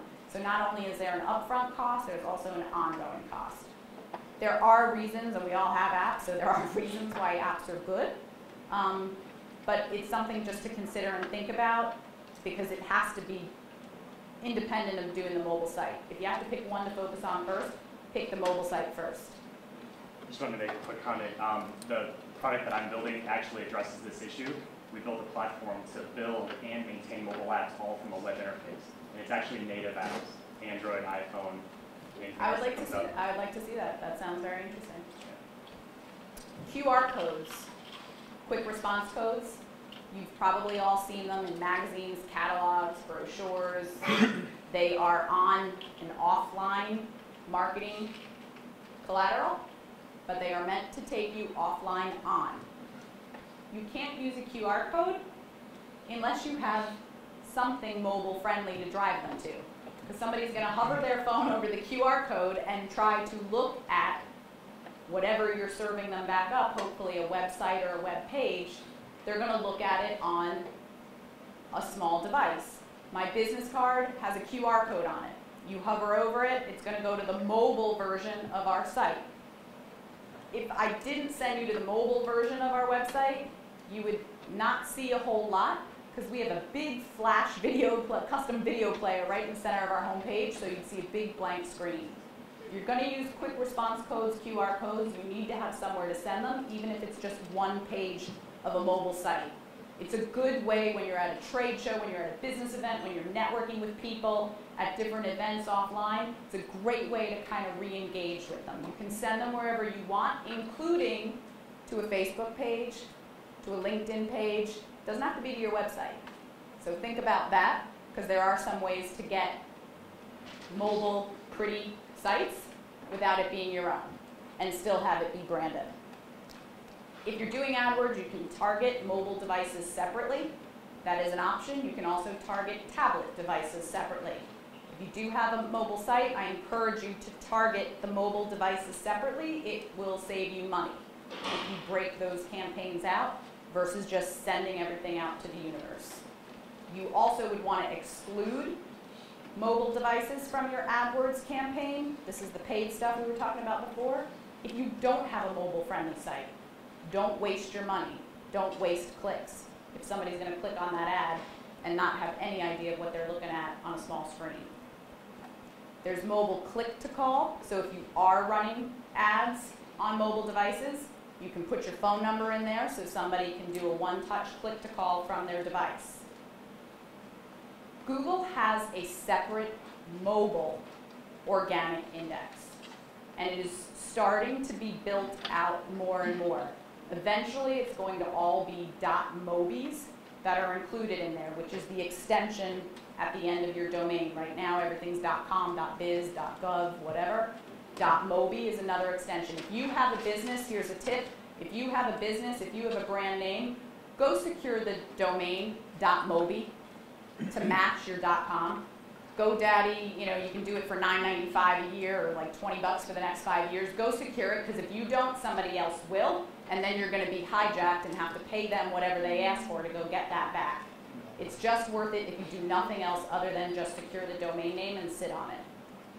Google.com/M, the link that's shown here, will allow you to see, even on a desktop device, what the mobile search results look like. So you don't have to guess, you can kind of pull it up and see it on the big screen to see where your business or where your site is ranking. Local, and I'm going to move through here quickly because I want to get to analytics. There is a lot in local with Google. It's an entity all of its own. Google Maps, the Google Places as it's called. You want to make sure your business is registered and that you have taken ownership and control of the Google Places account for your business. It is a verification process to avoid mischievous behavior by other people trying to jack your company name and then redirect it to their phone number and their address. Meaning, when you try to gain control over that Google Places listing, you will either have to choose one of two ways to verify who you are to Google to authenticate it. They will either call you in about 20 seconds to the phone number that's going to be listed on the Google Pages site. And when they call, they're going to give you a 4-digit PIN number that you then have to go enter into the interface to authenticate.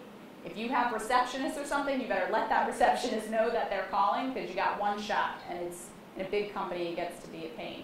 The other is they'll send you a postcard to the address that you're listing on the Google Plus Maps pages, and that postcard will have that 4-digit number to verify. And they're doing that to protect you so your competitors don't take your name in the Google Maps and hijack it with their address, their phone number, and their website. It happens, believe me. The maps are just great if you do have multiple locations, you want to be there. If you do have a Google Pages account, the address for your business will show up if you're running AdWords, which certainly helps to reinforce in a local setting. We're in your backyard. We're your local vendor. We're your local provider. It'll also differentiate your ad from everybody else that's on there. Local and mobile are one. It is like the same thing. And 1 in 3 searches right now on a mobile device are local oriented. It's people looking for something right now. You need to be there. You need to participate in all the markets. So I'm going to wrap up with Google Analytics and Web Intelligence, which, like I said at the beginning of the presentation, should start and end every marketing conversation that you ever have from here on out about your business or the company that you're responsible for. It will drive everything that you do. It will validate everything that you do. And it will also tell you things aren't working. So I just can't stress this enough. Everything that you're going to see here is about Google Analytics. My company is a Google Analytics certified partner, like I mentioned earlier on, so we're very big advocates of Google. It is free, it is robust, it is easy to use, and I highly, highly endorse it. There are tons of other platforms out there, a few of which are free, but definitely not as robust, a lot of which cost money, including a lot of money, and you won't know how to use it because it's so complicated. So I highly recommend that you use Google Analytics. You can use more than one platform, so that's fine. You know, if the company that you're with or working for, or if you want to have more than one platform, that's fine. It's not a problem. The idea of how many web visits or how much traffic that I got is totally passé. Think way beyond that. Because it doesn't matter if you get 10 people to your site or 10,000 people to your site. What matters is how they consume the data on your site, and what really matters is, did they convert? Did they buy from you? Did they download the PDF? Did they sign up for my free trial? Did they view my demo? That's what matters to your company and to your business. That's what you should be measuring. Don't worry about if you got a lot of traffic or not. It's really irrelevant. Key performance indicators, so I'm talking about conversions, goals. You need to establish what the goals are on your site. There's definitely an obvious one. For the e-commerce guys, did they buy? That's obvious. For the lead generation people, did they fill out my form? Obvious. That's not everything though, because not everybody will pull the trigger the first time they come to your site. And it doesn't mean that they weren't a qualified visitor just because they didn't pull the trigger the first time they came to the site. So what else can we be measuring? How else can we deem this person high quality or not? that's where these secondary goals come in. And a secondary goal can be whatever you want. Google Analytics allows you to have up to 20 unique goals, which could be KPIs or key performance indicators. They're bucketed into what's called goal sets. So you'll have a few in one bucket, a few in the next bucket, and you can determine which are in each bucket. You can have one if you want, you can have 20 if you want, you can have anywhere in the middle. I strongly recommend you have a couple. Have a couple, because like I said, if they don't buy from you or convert the main conversion on the first visit, you want to see what else they're doing. And I just gave you some examples for secondary goals here that you could use, but your site may be different based upon the content that your site has. I can't believe how good this baby has been, I just have to tell you. Like, that is like amazing. I don't know what you're doing, but I need to find out. Man. Mother of the year to you, for sure. So we talked about why Google Analytics. How Google Analytics works is very similar to what we just talked about with the remarketing. It works through a piece of code, JavaScript, that you're placing on your site. That JavaScript drops a cookie on the user's computer when they come to your site, and then follows everything that they're doing on your site, and reports it back through the Google Analytics interface to you. If this coding is not done properly, or if you only put it on half of the site, you will only have half of the information. And I can't tell you how many times people are following my directions by using analytics to make marketing decisions, but they're making marketing decisions with bad data because it's not accurate. They're getting a very impartial view. This code has to go on every single page of the website, landing pages included, splash pages included, and a mobile site if you have it. Same code everywhere. And you can see, if you want to check, if you go to view page source like we did before for the meta tags, the analytics code will be up high on the page, and then you can do Control F and type in Google Analytics, and you'll find it pretty quickly if it's there. How you're able, in Google Analytics or any analytics platform for that case, how you're able to distinguish different types of traffic coming into the site, because you're going to want to measure the organic traffic against the paid traffic. You're going to want to measure the AdWords traffic against the MSN Ad Center traffic. You're going to want to match up your email traffic and compare that to your organic traffic, and then maybe look at all of this together. So how does Google Analytics know what's AdWords traffic, what's MSN traffic, what's an email click, what's a click from a banner? Like, how do they know? They know by you telling them, for the most part. Any link that you can control, meaning any link that you can alter, you will want to make sure that you add or you append to that link with tracking code from Google Analytics. So here's Bing, which is MSN Ad Center. We're looking at the sponsored listings up there. And this is where you want to drive traffic to. This is the URL that you want to use, and you want people to go to that page. Not so fast. There are 5 parameters that you can use to append the URL. 3 are mandatory, the other 2 are optional.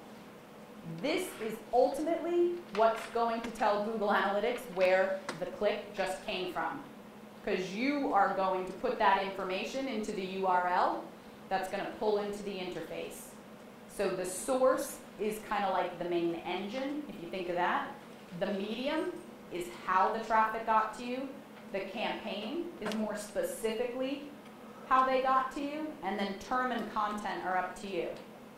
So now if I've completely lost you, here's kind of what we're talking about. We started out with that URL, and that's what you wanted the banner ad to click to.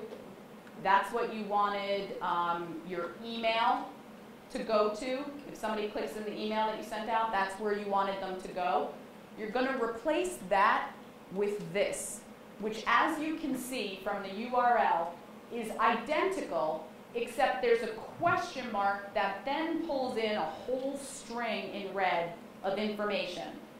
Everything after the question mark is happening because you appended it to the URL yourself based on these query parameters. So in this case, if it's a Bing, it's a Microsoft MSN Ad Center campaign. The source is Bing. The medium is cost per click. And follow me down to the third line. The campaign is branding, because it came from one of your company branding type terms that the person searched on. And then the term, which relates to the keyword itself, was phonality. You're going to do that for every keyword you have in your campaign.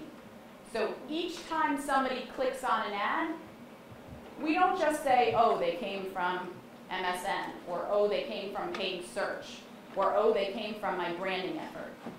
We now say they came from exactly this spot.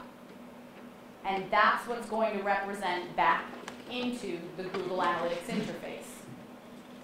If you need help tagging your URLs, because it can get messy, as you saw with that string, we have a free tool on our site. You're welcome to use it. We don't retain any of your data or information. It'll just help you to code out the link. Put the URL in that you're starting out with, the one that you want to drive the traffic to, and then fill in the other steps. You click submit, and you can copy and paste that long URL with all of those parameters in it.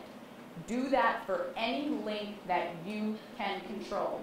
All of the paid search links you can control, whether it's banner, contextual, remarketing, do it for your email, do it for anything that's out there. Why this is so important is because the converse of this is what's going to show you your organic traffic in analytics.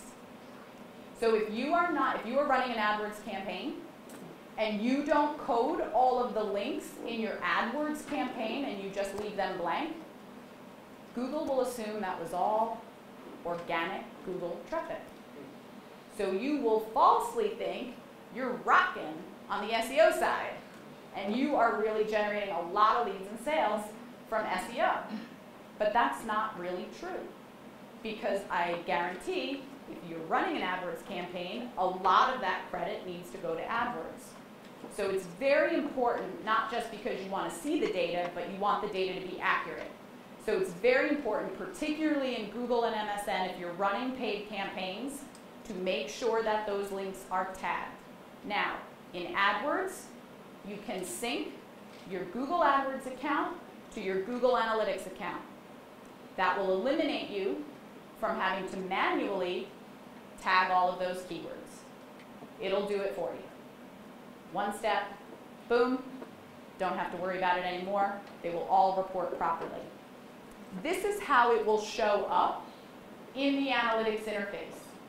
It will show you my Google organic traffic had this many visits, they viewed this many pages per visit, they spent this much time on site, how many of them were new versus returning.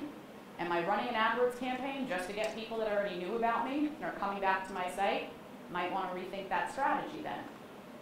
And what the bounce rate was. The bounce rate is how many people left that page that they entered the site on without looking at anything else. That will tell you if you were serving them the content that they were looking for. This data is really important for you to be making educated decisions on changing your website. Spikes, peaks, valleys in data. You may remember today or this week why that happened, but in 6 months from now, when you're doing a half-year analysis of data, you will never remember. A year from now, when you're doing year-over-year comparisons of data, you definitely won't remember. So there's something called an annotation, which is basically like making a little sticky note into the Google Analytics interface that allows you to say, on this day, and you can even see the little sticky notes on the 31st and the 24th. And if you click on it, this window will pop up in the interface, and it will say, on this day, we ran a TV commercial for a 30-second spot. You can put in there, on this day, we were at a trade show, so yeah, you know, we had high volume. Or on this day, we had a press release drop. That's a perfect reason why to do an annotation. Press release drop today. You're hoping you get a lot of traffic back to the site, and if you do, it would explain why later instead of you having to remember what happened. There is tons of insight and intelligence that you can get out of Google Analytics. These are sessions that could take 3 hours in and of itself. We have a lot of webinars on our website. We have an analytics blog. I encourage you, help yourself to any of the information that's on our site. You know, you're welcome to it. It's there for your use. Analytics can get tricky as you get more sophisticated, but you don't have to start out that way. Just start out placing the code on every site and tagging all of your links and starting to get used to the interface. It will come. Month-over-month data, engine against engine data, keyword over keyword data, channel by channel, meaning organic against paid. It's all there for the taking. So to wrap things up, and then I'll take a couple of questions, you know, in summary, there is a lot on the web for you to be worried about. And I could sit here and probably go on all day about more and more and more that you can be doing. But the bottom line is, what can you handle doing? What can you afford to do? What can you efficiently and effectively manage? And then most importantly, is it working? Because everybody loves social media, so everybody wants to engage in social media right now as a company. Look in the analytics data to see if it's doing anything. Is it driving people to your site? Are they engaging with you on the social channels at least to then come back and search for you later? People love Google, but there are other engines and opportunities out there. Test them. Focus on search engine optimization first and foremost. It will give you a lot of traction, especially on a limited budget. If you haven't built your site yet, build it with the principles that we talked about. Focus on keywords. Think through and use some of the tools that we talked about, because keywords may not be what you think they are for your business or industry. Use different variations. Don't use the most competitive ones. Always consider your audience and that user experience. That should never be sacrificed. Track, test, measure, and refine. It's actually really simple. I just took a long time to get there. I hope today was helpful. I appreciate you guys having me. Good luck to those that are in the business plan competition, and I'll take some questions if you have them. Or everybody wants to run out here and go